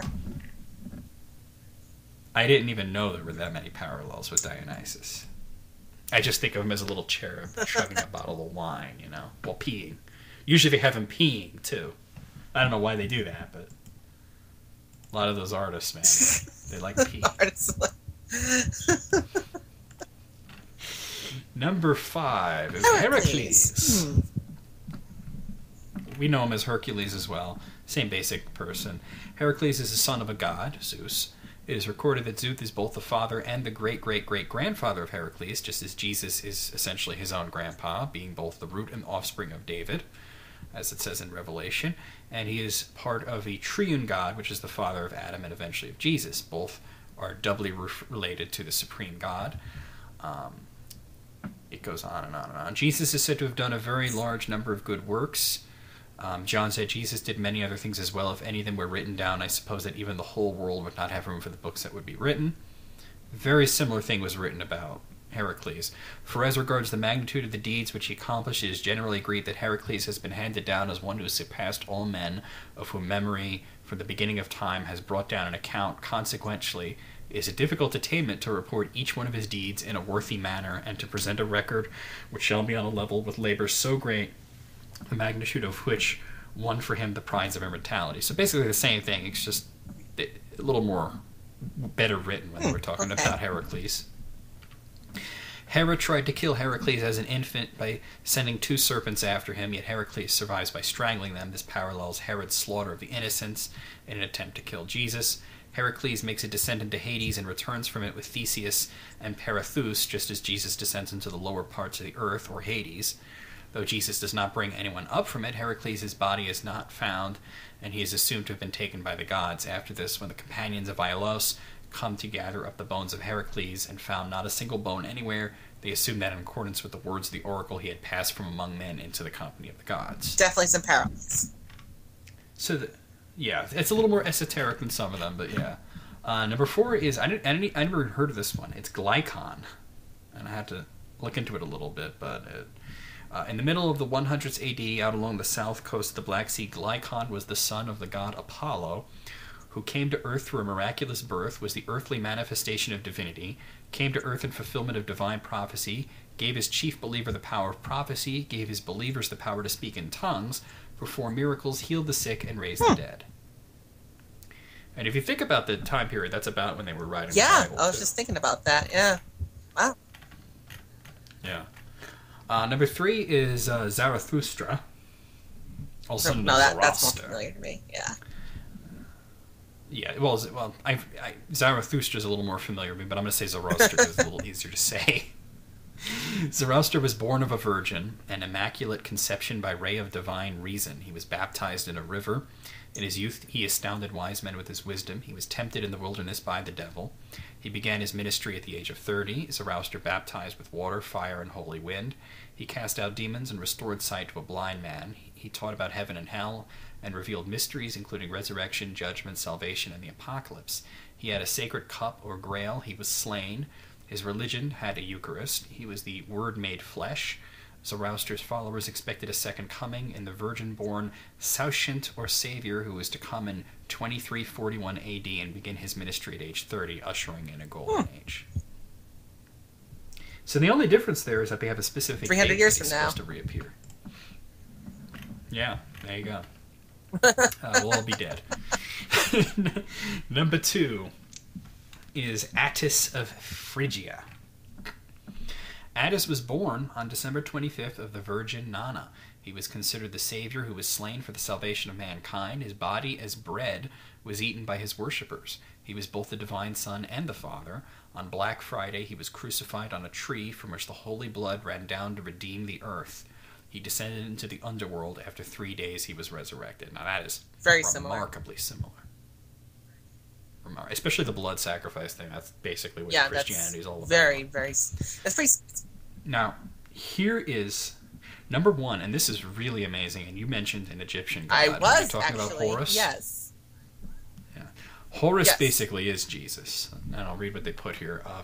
Born of a virgin, Isis, only begotten son of the god Osiris, birth heralded by the star Sirius, the morning star. Ancient Egyptians paraded a manger and child representing Horus through the streets at the time of the winter solstice, which is about December 21st. In reality, he had no birth date. He was not a human. Death threat during infancy. Herut tried to have Horus murdered. Also notice the similarities, Herut, Herod. Handling the threat, the god that tells Horus's mother, "Come, thou goddess Isis, hide thyself with thy child." An angel tells Jesus, his father, to arise and take the young child and his mother and flee into Egypt. Break in life history. There's no data between the ages of 12 and 30, just like Jesus. Age at baptism, 30. Subsequent fate of the baptizer, beheaded. Walked on water, cast out demons, healed the sick, restored sight to the blind, was crucified, descended into hell, resurrected after 3 days. Very, very specific. So, like I said, I got no problem with the Christian religion in general, but maybe this will take the wind out of some people's sails about being obnoxious about it. You know what I'm saying? Probably not. Probably not, though. Faith is stronger than reason. You know what I'm saying? Excellent. 10 out of 10. Absolutely. I mean, I read it a few weeks ago myself. I thought it was very enlightening. It was very interesting. So, this next one is a completely ridiculous list set in by I Fuck Like an Animal. We went from the super serious Jesus religious thing to I Fuck Like an Animal's top 5 favorite film genres. And I'm just going to read this very quickly. Number 5, fantasy. Number 4, gangster. Number 2, western. Number 3, western. Number 2, science fiction. And number 1, porn. 5 out of 5. I'm down with that. Made me laugh. I'm not surprised that a guy who names himself I Fuck Like an Animal, his favorite porn. Type of movie is porn. Figures. Not surprising at all. Okay. This next one was sent in by Johnny Jager, also known as Dark Hill Pick 28 on YouTube. This list is from the website open.salon.com. Okay. I don't know. It's 12 bizarre kids books you won't buy. 12 bizarre kids books you won't buy. Interesting. Very, very bizarre title. It should probably be 12 bizarre kids books you shouldn't buy. So there you go. This was written by Kim Hartman. Okay, so here we go. The first one is called It Hurts When I Poop. Wow. I'm looking at the title right now. There's a kid on the potty. It says It Hurts When I Poop, a story for children who are scared to use the potty, and he's like hugging this creature that looks like a green giraffe, and it's got a roll of toilet paper on its tail. Like a VSA title, It Hurts When I Poop. Yeah. Wow. Right? Wow. Ryan, they have a synopsis. I have to read it because I have to know what this is. Ryan is scared to use the potty. He's afraid to have a poop because he's afraid it's going to hurt. When Ryan's parents take him to visit Dr. Gold, she engages his imagination with the story of Bill the Coyote's messy house. She also shows him what happens inside the body and explains how different foods make using the potty easy or hard. This story, along with Ryan's poop program, will help young children gain the confidence they need to overcome this common problem and establish healthy habits. Well, here's the thing. If your kid's afraid of pooping, don't worry about it, because they're going to poop eventually. It's going to happen. Shit happens. Yeah. Yeah, shit does happen. There's nothing you can do about it. The next one is called Hair in Funny Places. Well, I really don't have to wonder what that's all about. You know, instead of like having a frank discussion with your kids about puberty, Oh, that's so bad. Yeah. It's got this little girl, and she's like holding out her arms, right? And there's this like dog or something looking at her armpit with a magnifying glass. That's wonderful. That is so wonderful. And there's another dog in the background that I'm pretty sure was peeing on the floor. What? Yeah. So I'm just going to move on here. The next one is called The Long Journey of Mr. Poop. That's 2 poop books. That's you know. And it's also in Spanish, and it has a Spanish title right underneath it, El Gran Viaje de Señor Caca. Wow. It's got this, and on the cover is a turd, and it's got feet it's like walking, and it's got like a little traveling bag and a beret. It's Mr. Hanky, yeah. No, but it's sideways. Here, I gotta show it to you. It's not like Mr. Hanky though. It's like sideways. Mr. Hanky's like standing up, you know. Here, you gotta look at this picture. What is this? El Gran Viaje de Señor Caca. Come on, load. Here we go. Yeah. Wow. Yeah. De Señor Caca. Yeah. Notice that is it me or does it actually says yum over there? Yeah, it's kind of scary. There's nothing yummy about poop. Okay, this next one is called Joined at Birth, The Lives of Conjoined Twins. And I can understand why you'd be reluctant to buy this book for your kids, since they does show a kid with 2 heads right on the cover. It's kind of weird. Not a draw, like a photo, not a drawing either. Yeah. I mean, you know, I understand that it's about like tolerance and whatnot, but still, it's just weird. Like, why would you need to buy it? Oh my God, are you kidding me? This next one is called Where Willie Went. The big story. Wait, I'm not done. Where Willie Went. The big story of a little sperm. You must. I have to show this to you. Look at this. They actually wrote this. Somebody illustrated it. They agreed. The sperm, he's got goggles on and everything. Oh. Honestly, if your kids are young enough that you would give them like this kind of book, then they're too young to know about sex. You want to hear the really awful thing about this whole thing? Is you see where it says Nicholas Allen? What? I have a friend whose name is Nicholas Allen, but he spells his last name a little bit differently. But I'm actually got to show him this now and say, hey, guess what you just wrote? Yeah. Look on the there's a review blurb in the lower left hand corner. It says the best story of its sort, the Daily Mail. I think it's the only story of its sort. Went. Yeah. Okay. This next one is called Standing Up. Guess what it's about?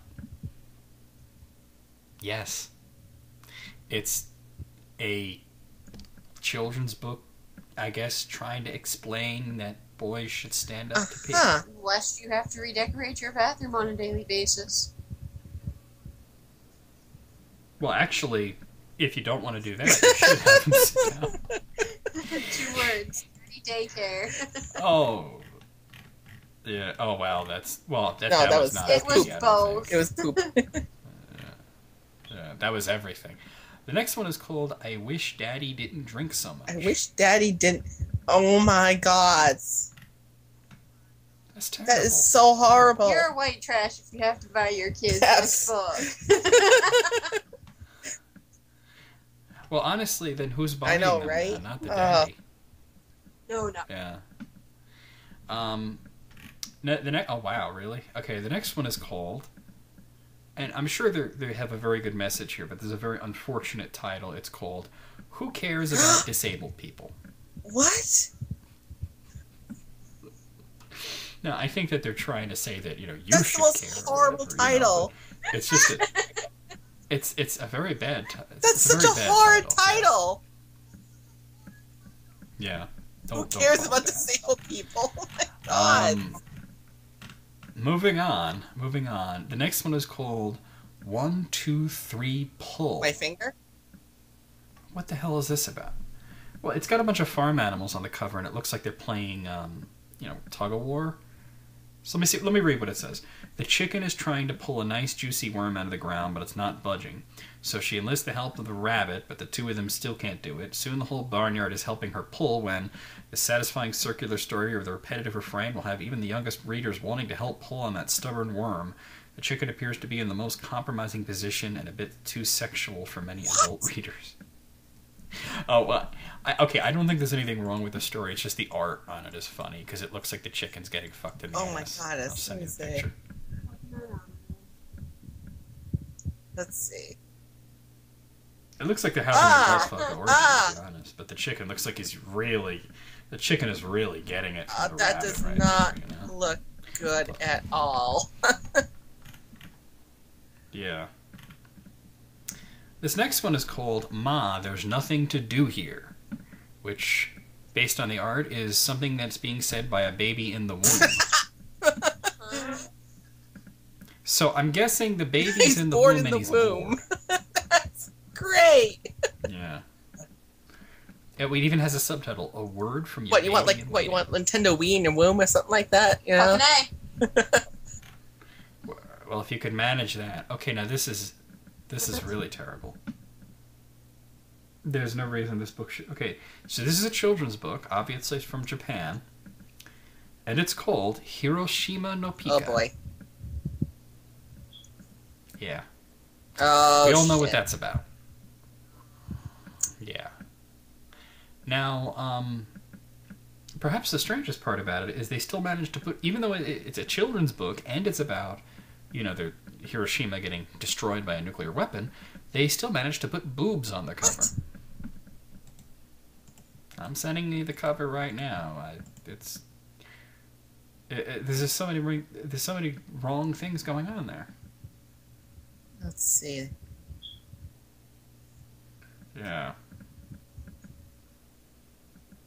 What were they thinking when they drew that? Oh my goddess. There's so many things wrong. Wow. We got one more. And this is kind of similar to that last one. It's called A Scary Thing Happened. And it's a children's book about 9/11. No. Oh, man. Yeah. Are you serious? Yeah. As if the very concept of it is not bad enough, take a look at the artwork. Clearly drawn by people who've never seen New York City in their lives. Oh, that's just fucking... Oh. This is terrible. Hey, wait, you ready for the worst part of it? Because you might not be able to read, the text is so small, but this is a coloring book. Oh my god! Yeah. It says a children's coloring book to help cope with disasters. It's not just 9/11, though. I see that there's a tornado taking away a house there, and there's like a car crash. I guess it's just a coloring book full of disasters. That's the worst thing I've ever seen. That is just terrible. That's offensive. I mean, like, I can understand writing a children's book to help kids like cope with things like that, but you're coloring in disasters? What kind of a sick... Oh. Where? Guess where it was sold? On FEMA's website. Yeah. They took it down after they got some complaints, obviously. All right, well, at a 12, I have to give this a 12 because these are all terrible. Although I gotta say, my favorite out of all of those was El Gran Viaje de Cine. That was great. Yeah, that was just the best one of them all. Oh, wow. Yeah. All right, I'm moving on. I have 2 lists from Almighty Santa. I think he's hoping to redeem himself because last time he sent us a really terrible list. We have his top 20 Nintendo 64 games. Yeah. Let's do that one first. Number 20 is Wave Race 64. That's one you don't see on these lists too often. Yeah. Cool game, though. Cool game. Number 19 is Jet Force Gemini. It's pretty cool. I did a video on it. Number 18 is F-Zero X. That's awesome game. Love that one. Very strong rumors that we'll be seeing a new F-Zero really? I didn't know that. This year. Yeah. Number 17, Over Battle 64. Love it. I only have ever bought 2 Virtual Console games, and that was one of them. Number 16, the other one was Paper Mario, by the way. Number 16 is Tonic Trouble. I did a video on that once. Right. It seemed okay. Number 15 is Star Wars Shadows of the Empire. That was one of the first N64 games out, and honestly... I actually kind of liked it, but... Yeah, but you kind of like it at first because it's like it seems so cool and everything, but then you get other games for the system and you realize that it really was very awkward and the controls were very bad. I guess it's just because of the nostalgic factor for me, but I do love it. It's, Yeah. Number 14, Duke Nukem 64. That one tends to get a bad rap for being a butchered port, but I had it. I never played it, so I couldn't tell you. It's censored, obviously, but it's also got very enhanced graphics and a few new weapons, so that's pretty cool, to be honest. It's also got extra levels. Number 13 is Conker's Bad Fur Day. Sleeper hit. Cool, I love that. Yeah. Number 12 is Doom 64. The best Doom. The best Doom. Can't go wrong with that. My favorite Doom game. Your favorite Doom game. Number 11, making a second appearance today, Star Fox 64. Game. Number 10, Donkey Kong 64, which I had enjoyed. Never beat it, though. It just went on and on and on. I never beat it. You know what I mean? So. Yeah, there's just so much to do that eventually you just move on to another game, Number 9, Legend of Zelda Majora's Mask. I'm not a huge fan, but whatever. Number 8, Mario Kart 64. One of my favorites. I mean, I spent so many hours playing. Same Mario here. I Kart beat the 64. hell out of all my friends. And me too, actually. Me too. And you know that guy I was telling you about the other day, the Video Masters guy. Oh, I remember. Little monkey fat. Yeah, like I said, I knew him in high school, and one of the first things he ever said to me is he walked up and asked me if I had the N64, and I said, yeah. He asked me if I had Mario Kart. He was like, I could beat you at Mario Kart. And I'm like, that's kind of a weird thing to walk up to someone and say. It's like, hey, hi, my name's John. I can beat you in Mario Kart. It's very strange, And I actually got kind of indignant because it's such a weird assumption to make, and I was actually very good at it. And I was like, well, I'm pretty good at Mario Kart. He's like, no, I'm unbeatable. So I invited him over, and I kicked his ass, man. We played 20 matches, of which I won 16 of them. And because we played once head-to-head races on every racetrack. So there's 20 racetracks, and I won 16 of them. And the funniest was a Calamari Desert, because I got a phone call in the middle and I had to pause it. And while I'm on the phone, I clearly hear him like unpausing it. He's like messing around, and I thought he would just get like ahead to cheat, but instead what he did is he drove my cart like out into the desert and like turned me around. What a cheater! Yeah, he still lost that one, by the way. The Calamari Desert. You don't put somebody that far behind, because then they start getting blue shells and stars all the time. Moving on, let's see. Just had a comment on them. Many fond memories playing Mario Kart 64. Number 7, Banjo Tootie. I think he means Tootie. You put Tootie, though. It's confusing because there's a character named Tootie, so yeah. Number 6, Paper Mario. Big fan of that one. Number 5 is Banjo Kazooie. Yeah. I think he means Kazooie. Number 4 is Mario 64. Very, very non-specific. I mean, Super Mario 64 is probably what he means. Number 3 is GoldenEye. Can't go wrong with GoldenEye. Number 2 is Super Smash Brothers. I wasn't really a fan of the first one. I liked it. It wasn't great, but I liked it. Yeah. I didn't really come around in that series until Melee came out. And number 1 is Legend of Zelda Ocarina of Time. Now, I only have one complaint about this list. I mean, obviously there's some things I disagree with, and I've pointed some of them out, but it's a matter of taste for the most part. But very bizarre to put GoldenEye at number 3 and just kind of ignore that Perfect Dark ever happened. You know, a lot of people actually do that. I've noticed that. You know, they'll put GoldenEye and they'll completely ignore Perfect Dark. I'm going to make the good faith assumption that he just never played Perfect Dark. He should. Yeah. It was better. But what do you? Let me let you rank this one first. Well, let's see.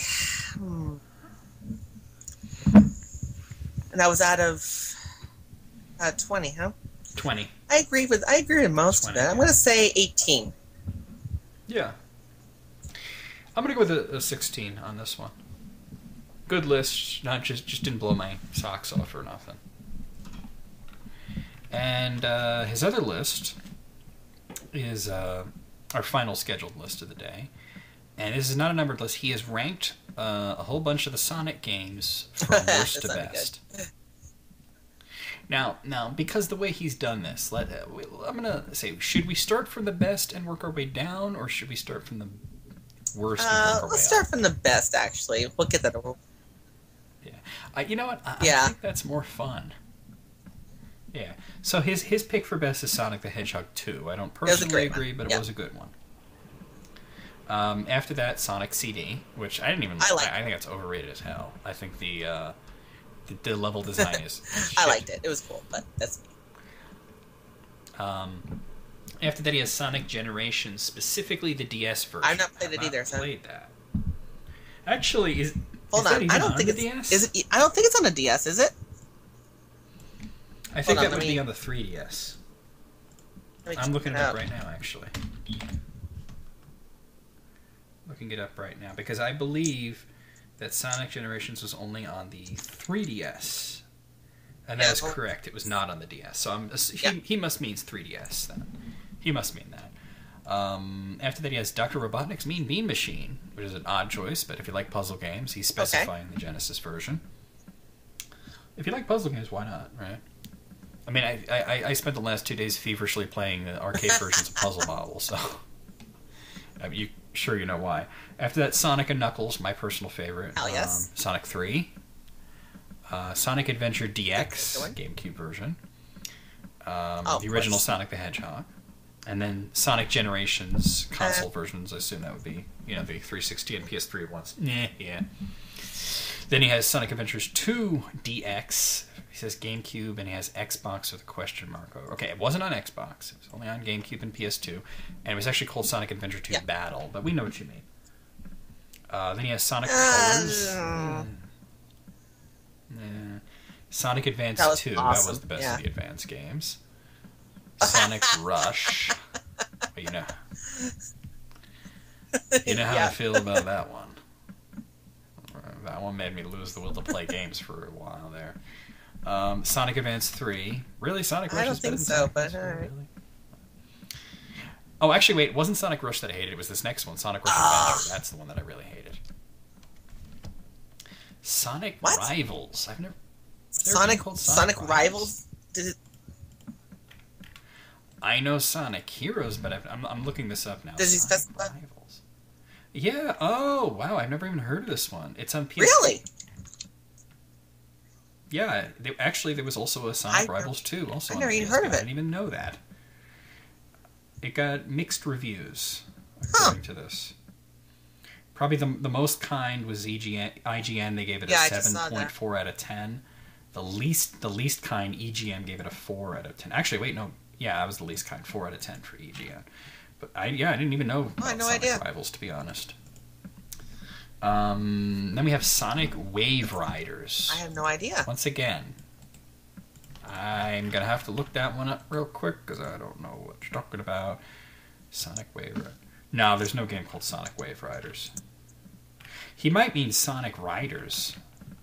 The one with the boards that's on GameCube. Yeah. That was a pretty cool game, but it wasn't called Sonic Wave Riders. Then we have Sonic Rush 2, which, no. Then we have Sonic Rivals 2, which is, once again, PSP game I never heard of. Then we have Sonic Free Riders.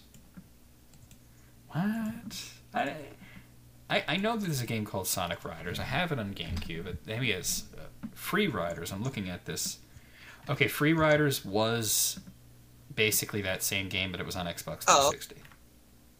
It has Kinect. It has Kinect. That's why. It's the Kinect version of Sonic Riders. Whatever. Yeah. Well, that doesn't sound very good. But then again, we're in the later half, so we're the crappy ones now anyway. Then we have Sonic Heroes. Yeah, that sucked. Then we have Sonic Riders Zero Gravity. How many of these fucking Sonic Riders games were there? Zero Gravity. Yeah, that was on the Wii. Wow. Alright. Yeah. It was on the Wii. Yeah, there you go. I did not know that. Then we have Shadow the Hedgehog, which... when I played that for the Sonic feature, I thought, there's no way it's as bad as they said it was. Oh boy, was it. Sonic and the Secret Rings, Sonic Colors DS version, Sonic and the Black Knight, Sonic Unleashed, a lot of these newer crappy ones here. Sonic 3D Blast, which I actually thought was one of the better ones, but hey, not a lot of people appreciated it. Knuckles Chaotix, Sonic Advance, the original. He's putting that very far down. Sonic Spinball, the Genesis version. Sonic the Hedgehog 2, Game Gear version. Sonic Blast. Sonic Triple Trouble. Tails Adventure. Now we're getting into the dregs here. Sonic Chaos. Sonic the Hedgehog Game Gear version. Sonic the Fighters. That was bad. Sonic the Hedgehog 2006 version, which was atrocious. A travesty. Sonic Draft. I assume maybe it's Sonic Drift. Tails Sky Patrol, which was a nightmare to play. Game Gear version of Sonic Spinball. Sonic R. And according to Almighty Santa, the very worst one that he's played anyway is Sonic Labyrinth. That was that Game Gear one that was like an isometric thing where he was really yeah, that was horrible. Yeah. Pathetic. I think I said in the video that if your parents bought you that game, they don't love you. Yeah. And then Andrew had to come at me with his mom bought him that game. Yeah. Well, okay, we're done with our scheduled list. We've been going on for 2.5 hours, so I'm going to leave it up to you, Tanya. I have one more here that I picked out. It's a top 10 list. For it. What do you say? Okay, I picked this because last time we did the best natural breasts list. I thought it would be fun to have the other way of going. I mean, breasts are nice, but let's who has the nicest legs? Interesting. Okay. So, I've always been a bit of a leg man, so I found this list from mylifeisbrilliant.com. It was written by who was it written by? All right, it doesn't even say. Whatever. Top 10 hottest legs for like celebrities and whatnot. Now, I'm just gonna ask you, Tanya, who do you expect to see? Honestly, I'm not much of a leg girl. I'm a boob woman, you're so honestly, I don't really look at legs that much. But you gotta appreciate a really hot set of legs. Stacy Keebler would be the only one that comes to mind. Stacy Keebler. Who's that? Mm-hmm. Keebler. Yeah, like Stacey Keebler Keebler elves. Okay, I'm looking her up right now. Actually. Hot damn. George Clooney is banging that, huh? That's what it says here. I'm looking at this picture. She's got a flesh-colored bikini on, and she looks like she's hot, and she's got nice legs. So yeah. The face ain't much, but if you're looking for legs, just from the face, she looks like that Luna Lovegood. Luna Harry Potter. Yeah, that's what she looks like. The body is amazing, though. Wow. Wait, do we have any nudes on here? Let's see if I find any nudes. That's when I started. And there it is. Oh, these are fake. I think she did Playboy. Fake. I think. Let me see. I'll put Playboy in there because these are all like from pornos and shit. Like, there's no way she posed with a dildo in her ass. I can into Playboy. Nah, she didn't do Playboy. No, she did Maxim, which they're like not. They don't show anything. Apparently, she did wrestling. Oh, see, I wasn't aware of that. I just remember her from seeing her photos with George Clooney there, and I was like, oh well. Oh, okay. Let me just crop Clooney out of this picture. Okay, so I want to send you these pictures, but as I'm looking at these, but the site has disabled right-click, so isn't that great when you can't fucking send somebody a picture? So, all right, well, you probably know who all these people are, and if not, I'll find pictures. Number 10 is Vanessa Hudgens. Now, she was the Disney star, and then all of a sudden the nude pictures hot. came out. Yeah, I'd agree on that. Number 9 is, and I didn't know this one was hot. Really, is Carrie Underwood. Really? She was from American Idol, I guess, and I thought she was cute, but I never saw her like this. And they got this picture of her in a bikini, and I gotta say, I like what I see. Let me find like I said, this site doesn't let you save anything, but I found it elsewhere. Now, she's not much in the chest area, but the rest of her is very nice. Let me send this to you here. There she blows. Not much in the chest. No, she's got not much in the chest area, but she's got it everywhere. Yeah. Everywhere else is good. That's number 9. Number 8 is Maria Sharapova. Not familiar with that one. Player, right?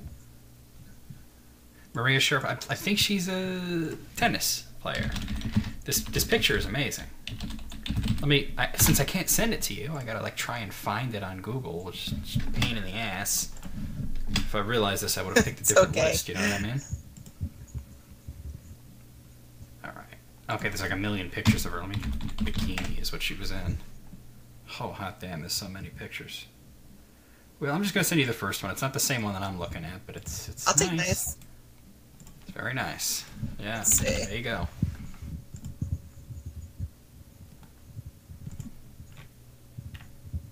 Oh, hot damn. Yeah, right. Now, this next one is actually one that I disagree with. I actually think this woman is hot, but the legs, not so much. Is Halle Berry. See, Halle Berry, I don't think she's got great legs. She's got nice boobs, but not so much the lower portion. Her boobs are happy, but not her legs. Yeah, I don't agree with that one on here. Plus, the picture they use, she's got her daughter with her, and when you put a little kid in the photo, it's not sexy anymore. You know what I mean? Number 6 is Nicole Scherzinger. I'm gonna look her up.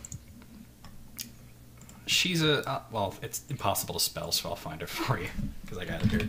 She was a singer. I think she won some talent competition or something. Did you play the Wii version of GoldenEye? Yes. She sung the theme song. I the found Tina her. Turner song. Oh, you found you got like a bikini Oh yeah. picture? Actually, I got a nearly nude picture. Yeah. She's got a nice chesty area too.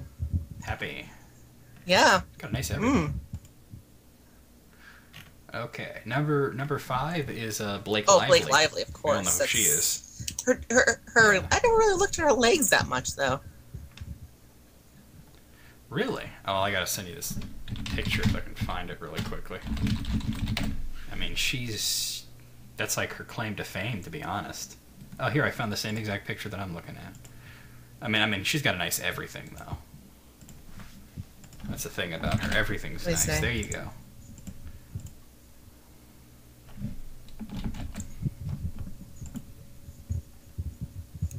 Come on.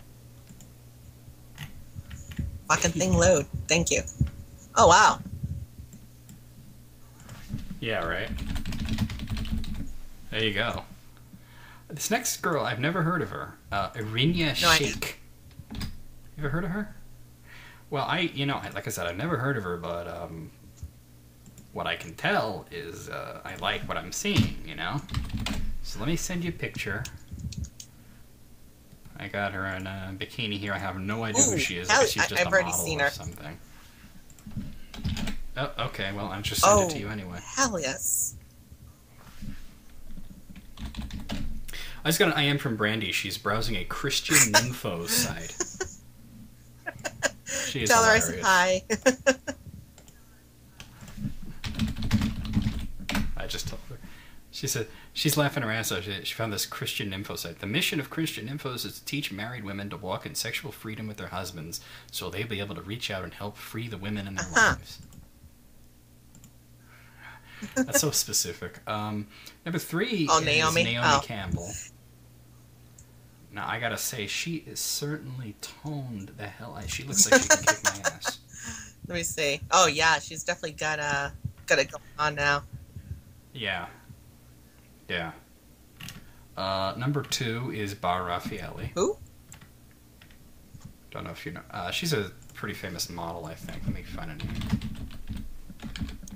Actually, she's a tennis player and also a model. So they. Oh, okay. There, I got a bathing suit picture here. Let me send that to you. Normally this would be a lot easier, but these websites that don't let you right-click on anything is a pain in the ass. Ooh. There's some lingerie pictures out there, too, if you want to look around. And finally, number 1 is Kelly Brook, who I've never heard of in my life. But I saw this picture. Ooh, and she's got major boobage, too. She's got everything, man. She's really gorgeous. But, ooh. Yeah. Definitely, yeah. And the picture that I'm seeing is like lingerie. Is she sitting on a couch? Very, very, very revealing. No, she's standing up. I seen the couch picture, though. She's standing up. I like the couch picture. I like all these pictures. They're all very nice. So, out of 10, I'm going to give this a 10. Actually, no, I'm going to give it a 9 because of Halle Berry. But I'm going to give it 9. I'm actually giving it a 9 as well because of Halle Berry. Halle Berry didn't belong on there. Yeah. The rest of these, holy shit! I especially liked that number 1 pick there. She's Brandy says hi and. Well, tell her boobs. I said hi and wee boobs because we just saw nice boobies and legs. Yes. Tanya says hi and wee boobs. This is so bizarre. You know what? You gotta see this picture. I can't find it in Google image search. I'm gonna screen share with you for just a second here, so you can see this picture that I'm looking at, because it's not on Google image search. Let me do this. We're screen sharing on the fucking List Critic show. Lol. Oh. Ooh. Lol. Ooh. Yeah. Actually, now that I got you, I can show you the rest of these pictures. So they okay. Let me start from the beginning here. There's Hudgens, Vanessa Hudgens. There's Carrie Underwood. There's Maria Sharapova. There's Halle Berry. Not exactly an exciting picture. There's Nicole Sturgeon. Sure. I think she's got a starfish on her ass. There's Blake Lively. Very nice. There's Irina Shayk. Naomi Campbell, who looks like she'd beat the shit out of us. Oh, whoa. Baraffielli. And... Damn. Kelly Brook. Damn. I can just look at that. I might have to go. I want to get that. I want to get that outfit. I want to say you should get the outfit for Julie. I'll get that for Carissa. Yeah. See, shit. All right. Well, that is the list, critics, for this month. And send me your lists. Send it to me via email or private message on YouTube or Facebook or whatever. And this was a good month. We had some good lists this month. Yeah, well, it was much better than. March, you mean March of Hell? That? Yes. Yeah, what the hell was that? That was. Oh, I'm sorry. April? No, that was April. April was the one where we had the really bad one. Yeah, it was April. Yeah. I don't know what the hell. I was like bad list after bad list after bad list. Even people that normally send in good lists were sending in bad lists. It was craziness, but this is pretty good. You got some pretty good lists this month. Awesome. Yeah, right. I'm looking for the screen share thing so I can stop it. Whatever. Oh, okay, here we go. I can't figure it out. Well, when I hang up when we end the show, I hang up the call. It'll end then. Oh, I might as well show you look at my desktop. Look at my desktop. Isn't that nice? Sweet. That's Sator Marsh from. And you know what I see on there? I see little Codal icons on there. Yeah, this is my Codal section right here. Right here's the Codal section. Chronicles of the Dark. It's looking good. We have some major stuff going on pretty soon. Hint, hint. Yeah. Oh, yeah. Oh, hint, hint, hint. Exactly. Well, anyway, guys, like I said, send me your lists. We're going to have a lot of fun critiquing them. We'll see you guys then. July. Word sauce straight to your mother.